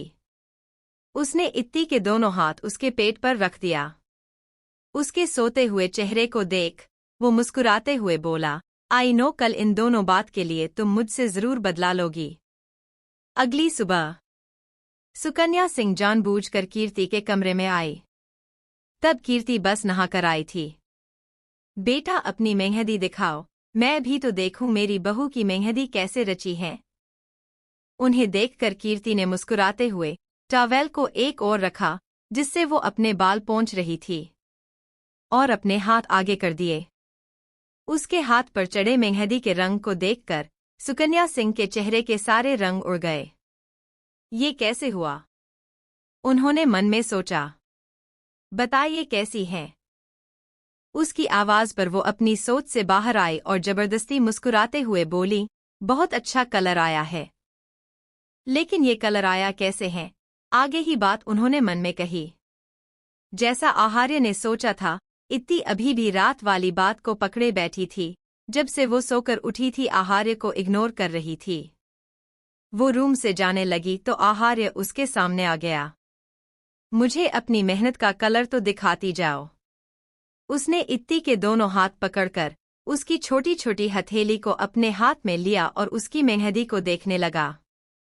कितना बकवास कलर आया है, ऐसा ब्लैक ब्लैक सा। मुझे ऐसा कलर बिल्कुल अच्छा नहीं लगता। आपको मुझसे थोड़ा कम प्यार करना चाहिए था। उसने अपनी हथेली पीछे खींच ली। उसे खुद भी पता नहीं था वो उसे क्या क्या कहकर वहां से चली गई। आहार्य ने पलटकर उसे जाते हुए देखने लगा, बेवकूफ लड़की। तुमसे कम प्यार करना मेरे बस में नहीं है। इनफैक्ट गुजरते वक्त के साथ मेरा प्यार तुम्हारे लिए बढ़ता ही जा रहा है। रात में आहार्य ने देखा इत्ती बस बैठी फोन यूज कर रही थी। उसने गीला टॉवल उसके ऊपर फेंका तो वो चिल्ला उठी, छी। अपने चेहरे से टॉवल हटाकर इत्ती ने एक तरफ फेंक दिया। तुम्हें रेडी नहीं होना? बाद में रोते हुए मेरे पास मत आना प्लीज, मुझे तैयार कर दीजिए, ब्यूटिशियन ने मेरा फेस खराब कर दिया। उसकी बात सुनकर इत्ती जल्दी से बेड पर खड़ी हो गई। मुझे किसी की जरूरत नहीं है, मैं खुद बहुत अच्छा तैयार हो सकती हूँ। आहार्य हंसते हुए वहां से चला गया। वो जानबूझकर हंसा था, जैसा उसने सोचा था। उसकी हंसी से इत्ती खौल उठी। इत्ती पीछे से उसे उंगली दिखाते हुए बोली, you just wait and watch. बस खुद को परफेक्ट समझते हैं। वो जल्दी से वॉशरूम में घुस गई। आहार्य जब पूरी तरह से रेडी हो गया तब तो वो नहा के निकली। वो बाथरोब में थी। इत्ती ने उसे देखकर मुंह टेढ़ा किया। अगर आपने अपने आप को निहार लिया हो तो can you please side? Sure. इतना कहकर आहार्य एक तरफ हो गया। इत्ती मिरर के सामने आकर खड़ी हो गई। सबसे पहले उसने अपने सर से टॉवेल हटाकर उस गीले टॉवेल को आहार्य के ऊपर फेंका, जैसा कुछ वक्त पहले उसने किया था। आहार्य ने बड़े करीने से टॉवेल को अपने चेहरे से हटाया, फिर उसे एक ओर रखते हुए बोला, कितनी चाइल्डिश हो तुम। जवाब में इत्ती ने उसकी नकल की, कितनी चाइल्डिश हो तुम। जल्दी करो, ऑलरेडी तुम्हारे चक्कर में हम काफी लेट हैं।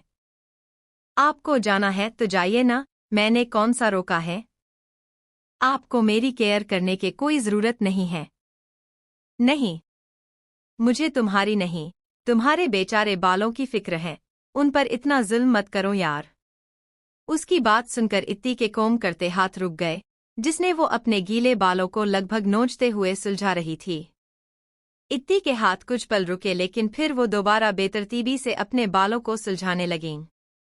जैसे तैसे उसने अपने बाल सुलझा लिए। वो आहार्य को देखने लगीं। Wow, you did it. See, मैंने कहा था न, ऐसा कोई काम नहीं जो मैं नहीं कर सकती, मुझे किसी की हेल्प की कोई जरूरत नहीं है। उसने अपने फेस पर क्रीम लगाया और लाइनर लगाने का सोचा। नो, लाइनर खुद से लगेगा नहीं, सिर्फ मस्कारा और काजल लगा लेती हूँ। ये सोचकर उसने लाइनर वापस रख दिया। तुम ये नहीं लगाओगी? इत्ती ने अपनी आंख में काजल लगाते हुए जवाब दिया, नहीं। आप ही तो तब से चिल्ला रहे हैं कि लेट हो रहा है, ये वो। छोड़ो अब। आहार्य की आंखें हैरानी से उठ गई, उसने सिर्फ एक बार कहा था। लेकिन फिर भी वो सर हिलाते हुए बोला, ओह ऐसा क्या? Thank you so much. इत्ती ने एक रेड कलर की लिपस्टिक उठाई और उसे अप्लाई करने लगीं। उसने आहार्य की हंसने की आवाज सुनी तो उसे देखने लगीं। अब आप क्यों हंस रहे हैं? आहार्य ने हंसते हुए उसके चेहरे की ओर इशारा किया, तुम प्लीज गुस्सा मत करना। बट वो रुक कर फिर हंसने लगा। ही। बट क्या? इत्ती चिढ़ गई। ये कलर तुम पर ऐसा लग रहा है जैसे तुमने अभी अभी मेरा खून पिया हो। इतना कहकर वो जोर जोर से हंसने लगा। इत्ती ने लिपस्टिक को जोर से नीचे फेंका, वो बुरी तरीके से तप चुकी थी। अब आपका ज्यादा हो रहा है, आप मुझे बुली कर रहे हैं। इतना कहकर वो रोते हुए चेंजिंग रूम में चली गईं।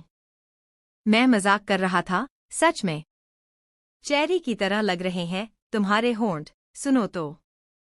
वो तेज आवाज में बोला। जवाब में इत्ती ने तेज आवाज के साथ चेंजिंग रूम का डोर बंद किया। कुछ देर बाद वो हॉट पिंक कलर का लहंगा पहनकर बाहर आए। लहंगे का दुपट्टा उसके हाथ में था। आहार्य ने देखा उसके चेहरे पर अभी भी गुस्सा बरकरार था। वो आकर आहार्य के सामने पीठ करके खड़ी हो गई। क्या हुआ? जवाब में इत्ती ने बिना कुछ बोले अपने सारे बाल आगे कर दिए। आहार्य की नजर उसकी पीठ पर गई, उसके क्रॉप टॉप की चैन खुली थी। आहार्य ने उसकी चैन लगा दी। इत्ती उससे दूर होना चाहती थी, लेकिन आहार्य ने उसकी कमर को पकड़ लिया। वो उसकी हल्की खुली कमर पर हाथ चलाने लगा। तुमने कुछ फील किया क्या? वो इरिटेट होते हुए बोली। आहार्य उसके पेट को छूते हुए बोला, तुम थोड़ी चबी हो गई हो। क्या? इत्ती जल्दी से अपने पेट को देखने लगीं। उसने आहार्य का हाथ हटाकर अपने पेट को छुआ। वो सीरियस हो गई। क्या सच में आपको ऐसा लगता है? मेरे लिए तो तुम हमेशा परफेक्ट हो, बट अगर होनेस्टली बोलूं तो हाँ, थोड़ी सी। इत्ती टेंशन में आ गई। वो आहार्य की ओर पलटते हुए बोली, अब मैं क्या करूं? आप बताइए ना। आहार्य ने उसके गालों को खींचा। डोंट बी टेंस्ड, वरना तुम्हारा मेकअप खराब हो जाएगा। तुम्हारा हस्बैंड है ना? उसने इत्ती के हाथ से दुपट्टा लिया और उसे इस तरीके से स्टाइल किया जिससे इत्ती की खुली कमर पूरी तरह से ढक गई। Simple, it's done. अब तो मैं नहीं लग रही ना मोटी? आहार्य ने उसके चेहरे को दोनों हाथों में लिया और उसके करीब झुकते हुए बोला, मोटी तुम पहले भी नहीं लग रही थी, बस थोड़ी सी, बिल्कुल थोड़ी सी चबी। उसे किस करने के मकसद से वो उस पर झुकने लगा, तभी इत्ती उससे दूर होते हुए बोली, मेरी लिपस्टिक खराब हो जाएगी। बस एक किस करने दो न प्लीज। तुम्हें ऐसे देखकर मैं कैसे खुद को कंट्रोल करूं? इत्ती उसका हाथ पकड़ उसे खींचते हुए बोली, नहीं, आपको देखकर मुझे अच्छी फीलिंग नहीं आ रही, जानती हूं मैं आपकी एक किस का मतलब। चलिए न प्लीज। वो उसे खींचते हुए ले गई। दोनों ग्राउंड फ्लोर पर आए। वहां बड़े से गार्डन में 2 मंडप थे जहां शादी होने वाली थी। वाओ, मैं तो बहुत ज्यादा एक्साइटेड हूं। इत्ती ने सर उठाकर आहार्य को देखा। और आप? उसने भी ऐसे ही बोल दिया, हाँ मैं भी। आपकी शक्ल से तो ऐसा कुछ नहीं लग रहा। फिर वो आहार्य से अपना हाथ छुड़ाते हुए बोली, खैर, मैं तो बहुत एक्साइटेड हूं। अकेले इधर उधर मत जाना। इतनी अक्ल है मुझ में भी। इतना बोलकर वो वहां से चली गई। आहार्य उसे जाते हुए देखने लगा। गई वो। उसने अपने साइड में देखा तो शिवाय था।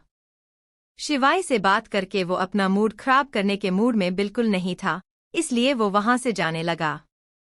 लेकिन शिवाय उसका मूड खराब करने के पूरे मूड में था। कभी अपने इकलौते साले से भी बात कर लिया करो, जीजा सा। बहुत दिन हो गए हमने बात नहीं की। आहार्य ने रुककर उसे घूरते हुए कहा, बोलो। हाँ, मैं तुमसे एक जरूरी बात पूछना चाहता हूँ। शिवाय जो मुस्कुराते हुए उसे देख रहा था, आगे ही बात उसने चबाते हुए कही, हर वक्त मेरी बहन के आसपास मंडराना तुम कब बंद करोगे? उसे थोड़ा स्पेस दो ताकि वो खुलकर एंजॉय कर सकें। आहार्य ने उसकी बात को बोरियत से सुनते हुए इधर उधर देखा तो इत्ती उसे कहीं नहीं दिखी। वहां से जाने से पहले वो शिवाय पर एक नजर डालते हुए बोला, अपना ज्ञान अपने पास रखो, तुम्हारी बहन मेरी बीवी है। इतना कहकर वो वहां से चला गया। शिवाय ने उसकी नकल की, तुम्हारी बहन मेरी बीवी लाख बार ये बात कह चुके हों तुम। प्रेक्ति अपने हाथ में कुछ सामान लिए जा ही रही थी। उसने शिवाय को खुद से बड़बड़ाते सुना तो रुककर उसे अजीब नजरों से देखने लगीं। शिवाय, आपकी बहन की शादी है और आप यहाँ खड़े टाइम पास कर रहे हैं, हैव सम शेम। उसे सुनाकर वो वहां से चली। शिवाय उसके पीछे जाते हुए बोला, मैं कोई टाइम पास नहीं कर रहा था, अपनी एक बहन को किसी पागल आदमी से प्रोटेक्ट कर रहा था। सुनो प्रेक्ति। मेघा सिंह जो अपने रूम में कुछ जरूरी सामान भूल गई थी। न वो खुद जा सकती थी, न सर्वेंट्स को भेज सकती थी। प्रेक्ति को ढूंढने के मकसद से वो इधर उधर देखने लगीं। प्रेक्ति तो नहीं, उन्हें कुछ दूरी पर इत्ती दिखी। उन्होंने उसे आवाज दी तो इत्ती उनके पास आ गई। बेटा, मैंने तुम्हें वो गोल्ड सेट दिखाया था न, प्लीज मेरे लॉकअप से उसे ले आओ। माँ सा, आप किसी सर्वेंट को भेज दीजिए ना, मैं इतनी दूर नहीं जाऊंगी। किसी सर्वेंट से कहना होता तो तुमसे क्यों कहती। अब जल्दी जाओ। वो उसे डांटते हुए बोली। इत्ती को मजबूरन जाना पड़ा। उसने आहार्य को ढूंढने के लिए इधर उधर देखा। वहां काफी सारे गेस्ट थे, लेकिन वो नहीं दिखा। पता नहीं कहाँ गए। फिर सुनाएंगे मुझे बताकर क्यों नहीं गई। जैसे ही इत्ती गार्डन से गई, किसी ने वाइन का ग्लास नीचे रखा। उसकी नजर जब से इत्ती यहाँ आई थी तब से उससे हटी नहीं थी। वो भी उसके पीछे चला गया। इत्ती मेघाजी के रूम में आई, तभी उसे ध्यान आया उसने मेघाजी से चाबी के बारे में पूछा ही नहीं था। शेट, अब फिर से इतना दूर जाना होगा, ये सोचकर उसे बहुत चिढ़ हुई। अचानक उसे ख्याल आया, हाँ फोन है न। उसने जल्दी से मेघाजी को कॉल मिलाया। उसने रिंग जाते हुए सुना, साथ ही फोन बजने की आवाज भी। उसने आवाज की ओर देखा तो बेड साइड टेबल पर रखा मेघाजी का फोन रिंग हो रहा था। इत्ती वहीं खड़ी फोन को घूरते हुए फ्रस्ट्रेशन से बोली, खुद इतनी केयरलेस है एंड मुझे सुनाती है। हद है, अब इतनी दूर जाना होगा, आऊंगी ही नहीं वापस। बुरी तरीके से फ्रस्ट्रेट होकर वो रूम से निकल गईं। कॉरिडोर में भी वो बड़बड़ाते हुए ही जा रही थी। कॉरिडोर के अगल बगल एक साथ कई सारे रूम्स थे लाइन से। अचानक ही किसी ने उसे एक रूम के अंदर खींच लिया। आहा! इत्ती के हाथ में पकड़ा फोन वहीं गिरकर टूट गया। ये सब इस कदर अचानक हुआ कि वो कुछ समझ ही नहीं पाईं। उस शख्स ने डोर बंद करते के साथ इत्ती को डोर से सटाकर खड़ा कर दिया। इत्ती ने अपने सामने जल्दी से उस शख्स को देखने के लिए सर उठाया। वो हैरानी से बोली, मानव। मानव उसे बेजान सा देख रहा था। उसने कहा, कुछ नहीं। इत्ती बिना वक्त गंवाए उसे खुद से दूर धकेलते हुए बोली, ये क्या बदतमीजी है, दूर हटो। वो गुस्से से बोली। मानव 1 इंच नहीं हिला। इत्ती से नजरें हटाकर उसने अपने सीने पर उसके हाथ देखें। कितने करीब थी वो उसकी जैसे कोई नामुमकिन ख्वाहिश पूरी हो गई हो। इत्ती को अब कुछ डर लग रहा था, साथ ही अजीब भी। वो इस वक्त रूम में सिर्फ मानव के साथ अकेली जो थी। तुम्हारा दिमाग खराब हो गया है, आई सेड लीव मी। वो जल्दी से पलटकर डोर खोलने लगी, लेकिन मानव उसका हाथ पकड़ उसे एक बार फिर खुद की ओर घुमाते हुए बोला, मुझे तुमसे कुछ कहना है। मुझे कुछ नहीं सुनना, जस्ट लीव मी। उसकी आवाज कुछ कांप रही थी। मानव ने महसूस किया तो उसके चेहरे पर अजीब एक्सप्रेशन आ गए। इत्ती अब तक नहीं आई थी तो मेघा सिंह को लगा शायद वो वहां गई ही नहीं होगी। उसकी ये हरकत कुछ नई नहीं थी। मुझे उससे कहना ही नहीं चाहिए था। वो खुद चली गई। आहार्य को इत्ती नहीं मिली। वो बस उसे कॉल करने वाला था कि उसे सामने ही प्रेगती दिख गई। वो उसके पास गया। प्रेगती उसे हेलो कहने वाली थी कि आहार्य ने सपाट लहजे में पूछा, वो कहाँ है? प्रेगती इधर-उधर रखते हुए बोली, इत्ती। हाँ, वो कीर्ति या फिर मौनी के पास होगी। और वो कहाँ है? प्रेगती उसे कुछ अजीब नजरों से देखते हुए बोली, वो अपने रूम में तैयार हो रही होंगी। आगे वो जल्दी से बोली, अगर आप वहां जाने का सोच रहे हैं तो मत जाना। क्यों? प्रेगती को आज जाकर इत्ती की बात पर यकीन आया। वो यूं ही नहीं कहती कि आहार्य अजीब हैं। क्योंकि तुम किसी और की दुल्हन के रूम में जाते हुए बिल्कुल अच्छे नहीं लगोगे। आहार्य के पीछे से शिवाय की आवाज आई तो प्रेगती जल्दी से उसकी हाँ में हाँ मिलाते हुए बोली, एग्जैक्टली। यही सेम टू सेम। ओक, अब मैं चलती हूँ। BYY। एक नजर आहार्य को देखकर वो वहां से चली गईं। शिवाय जल्दी से आहार्य के सामने आया, तुम क्या पागल वागल हो? वो खुद ही जवाब देते हुए बोला, एक्चुअली तुम हो। तुम क्या सच में एक ब्राइड के रूम में ऐसे ही चले जाते, इतनी सारी लड़कियों के बीच? आहार्य सपाट लहजे में बोला, सो व्हाट? मैं वहां अपनी वाइफ के लिए जा रहा था, किसी और की ब्राइड के लिए नहीं। I don't think so. इसमें कुछ गलत है। तुम्हारे लिए गलत नहीं है, but I am damn sure तुम्हारी वाइफ को तुम्हारी इस हरकत पर बहुत गुस्सा आएगा। मानव इत्ती के चेहरे पर गौर करते हुए बोला, तुम मुझसे डर रही हो? इत्ती बार बार उससे अपना हाथ छुड़ा रही थी। उसने मानव को देखकर नम आंखों से कहा, जस्ट लीव मी मानव। तुम्हें अगर मुझसे कुछ बात करनी है तो तुम्हें सबके सामने करना चाहिए। इस तरह तुमने मुझे रूम में खींचा। अगर किसी को पता चला तो सब इस चीज को कितना गलत वे में लेंगे, इसका तो ख्याल करो। मैं शादीशुदा हूँ। वो कह ही रही थी कि उसने बाहर किसी की कदमों की आहट सुनी। वो चिल्लाने वाली थी कि मानव ने उसके मुंह पर अपनी हथेली रख दी। उसने तेजी से अपनी हथेली को उसके होंठों के अगेंस्ट दबाया, जिससे इत्ती चीख न सकी। वो मानव का हाथ अपने मुंह से हटाने लगी। उसके आंसू मानव के हाथ पर गिर रहे थे। कदमों की आहट सुनाई देकर बंद हो गई और एक बार फिर सुनाई दी और अगले ही पल बेहद धीमी होते हुए एक बार फिर सन्नाटा छा गया। मानव ने इत्ती के मुंह से हाथ हटाया ही था कि इत्ती एक तेज चांटा उसके गाल पर मारा। अचानक उसकी इस हरकत पर मानव एक कदम पीछे हो गया। इत्ती उस पर चिल्लाते हुए बोली, क्या चाहते हो तुम? बताओ। अपनी इस घटिया हरकत की वजह सुन रही हूं अब मैं। मानव मुस्कुराया तो इत्ती हैरान हो गई, पागल हो गए हो? आखिर उसने कुछ कहा। हाँ, पागल हो गया हूं, इसकी वजह तुम हो। मैं? इत्ती का दिल घबराने लगा, जैसे कुछ गलत होने वाला था। कुछ कहने से पहले मानव इत्ती के पास आया, फिर उसका हाथ पकड़कर बोला, बस एक आखिरी बार खामोशी से मेरी बात सुन लो। इत्ती ने जल्दी से उससे अपना हाथ छुड़ा लिया। वो कुछ कदम पीछे हो गई। उसकी हरकत पर मानव ने कसकर अपनी आंखें बंद कर लीं, फिर खोलकर उसके करीब आकर उसने जबरदस्ती इत्ती का हाथ पकड़ा। इस बार उसकी पकड़ मजबूत थी। वो जबरदस्ती इत्ती को बालकनी में ले आया। वहां से गार्डन एरिया साफ दिख रहा था, जो होटल से कुछ दूर था। अगर इत्ती चीखती भी तो भी कोई सुन नहीं पाता। इत्ती लगातार उसे अपना हाथ छुड़ा रही थी। कितने सारे लोग हैं। अगर इतने सारे लोगों को पता चला कि मैं और तुम एक साथ एक कमरे में हैं तो। उसकी बात पर इत्ती ने स्ट्रगल करना बंद कर दिया। मानव ने आगे कहा, एंड तुमने अभी कुछ देर पहले कहा था न मैं शादीशुदा हूं। इत्ती उसकी बात का मतलब समझ गई। वो उसकी आंखों में देखते हुए कॉन्फिडेंट से बोली, हाँ इतने सारे लोग जरूर हमारे बारे में गलत सोचेंगे, लेकिन जिसका ट्रस्ट मेरे लिए इम्पोर्टेंट है वो जरूर मुझ पर ट्रस्ट करेंगे, तो तुम अपनी ये चीप धमकी अपने पास रखो। उसकी बात पर वो खामोश था। मानव वापस उसे रूम में ले आया।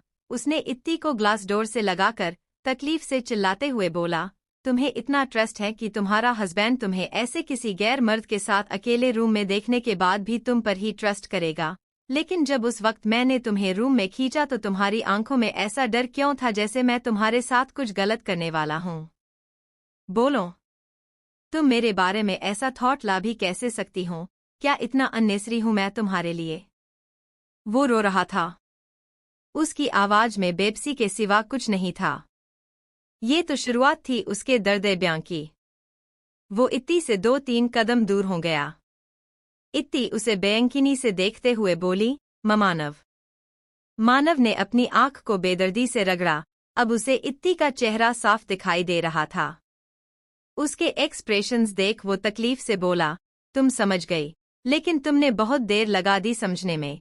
तुम पहले क्यों नहीं समझी? इत्ती उसकी आगे की बात नहीं सुनना चाहती। वो जल्दी से उसके पास से गुजरने लगी। मानव ने उसका हाथ पकड़ा और झटके से उसे अपने सामने खींचते हुए बोला, मैं तुमसे अपनी दिल की बात कहूं, प्लीज इतना हक तो दे दो मुझे। इत्ती का दिमाग ब्लैंक हो गया। वो न में सर हिलाते हुए बोली, प्लीज मानव मुझे जाने दो, आई बैग यू। जाने तो दिया, अब तुम मुझसे इतनी दूर हो कि मैं तुम्हें देखने का हक तक नहीं रखता। वो इत्ती के पैरों में गिर गया। आई बैग यू, प्लीज मुझे इस फीलिंग से आज़ाद कर दो। मैं पागल हो जाऊंगा, मैं हर पल तकलीफ से मर रहा हूं। इत्ती का हाथ पकड़े वो सर उठाए उसे देख रहा था। उसकी आंखों में सिर्फ आंसू थे। तुमने मेरी लाइफ बर्बाद कर दी यार। उसकी ये बात सुनकर इत्ती की आंखों से आंसू और तेजी से बहने लगे। वो मुश्किल से बोली, मैं तुमसे प्यार नहीं करती। आई नो, तुम मुझसे प्यार नहीं करती। प्यार तो छोड़ो, तुम मेरे बारे में सोचती भी नहीं हो। शायद आज के बाद तुम मुझसे नफरत भी करोगी। आई बैग यू, प्लीज मुझसे नफरत ही करो, बट मेरी एक्सिस्टेंस तो याद रखो कि कोई है जो तुम्हारे लिए कितने साल तड़पा है, जिसने सिर्फ तुम्हारे लिए ये मुकाम हासिल किया, सिर्फ तुम्हें पाने के लिए। इत्ती उसकी सारी बातें सुनते हुए सुन पड़ गई थी। मानव खड़ा हुआ और इत्ती के कंधे को कसकर पकड़ते हुए बोला, तुमने बचपन में ऐसा क्यों कहा था कि तुम मुझे पसंद करती हो? तुम्हारी एक उस बात से मैं जिंदगी भर जीता आया हूं। तुम अपनी ही बात से कैसे मुकर सकती हो? मुझे भूल कर तुम किसी और से शादी कैसे कर सकती हो? उसकी पकड़ मजबूत थी, फिर भी इत्ती को दर्द नहीं हुआ। वो बस एक टक मानव को देख रही थी। मैंने बस ऐसे ही, तुमने ऐसे ही कहा था, लेकिन वो एक बात मेरे लिए कितनी मायने थी पता है तुम्हें? मैंने वो मुकाम हासिल किया ताकि मैं तुम्हारे काबिल बनकर तुमसे शादी कर सकूं। तुम्हें पता है? वो रुका और रोते हुए ही मुस्करा कर बोला, तुम्हें कैसे पता होगा? उस वक्त तो तुम खुश थी न अपनी लाइफ में, और तुम्हारी उस लाइफ में मैं कहीं एग्जिस्ट ही नहीं करता था। आज सुनो, तुम उस वक्त जब तुम अपने हस्बैंड के साथ खुश थी न, मैं हर पल तुम्हारे लिए तड़प रहा था। एक पल भी मुझे सुकून नहीं आता ये सोचकर कि तुम। वो चुप हो गया। दोनों दुल्हन की एंट्री हुई। कीर्ति और मौनी दोनों के साथ कई सारी लड़कियां थी, लेकिन आहार्य को उनमें इत्ती नहीं दिखी। बेचैन तो वो था ही, अब उसकी बेचैनी बढ़ गई। उसने इत्ती को कॉल ट्राई किया, लेकिन इत्ती का कॉल स्विच ऑफ था। शिवाय जो उसके साथ ही था उसे भी अब इत्ती की फिक्र होने लगी। धीरे धीरे शादी शुरू भी हो गई। आहार्य गार्डन से बाहर आ गया। उसके गार्ड्स अलर्ट पर थे। बॉस, हमने चेक किया, मेम गार्डन में मौजूद नहीं है। तो कहाँ है वो? गार्डन में नहीं है, तो बाहर गई होगी, तब तुम लोग कहाँ थे यू फूल्स? आहार्य ने तेजी से उसे पंच किया। गार्ड जमीन पर गिर पड़ा। शिवाय जल्दी से आहार्य के सामने आते हुए बोला, calm down. What calm down? हाँ। उसने शिवाय का कॉलर पकड़ा। उसके चेहरे पर पागलपन था।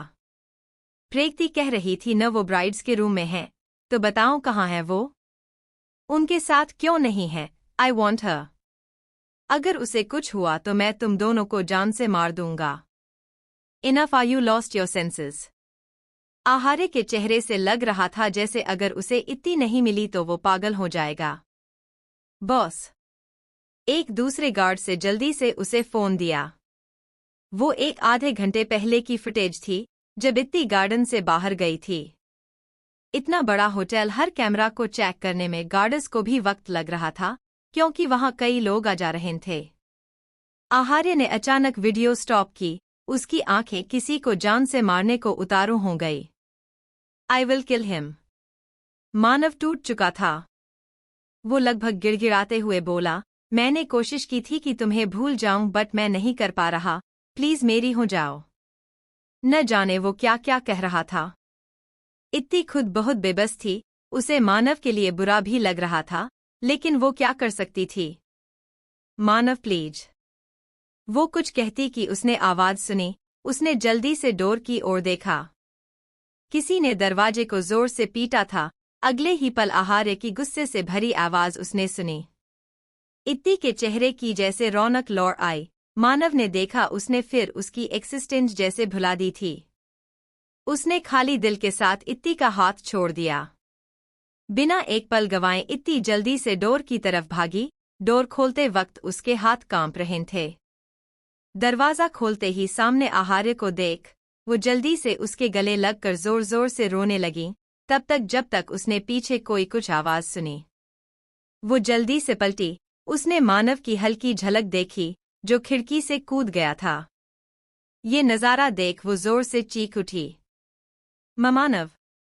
वो वहां जाना चाहती थी, लेकिन आहार्य ने उसे पीछे से अपनी बाहों में भर लिया। उसके चेहरे पर जीरो एक्सप्रेशंस थे।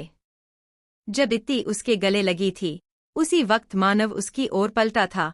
उसकी नजरें सीधे उससे मिली।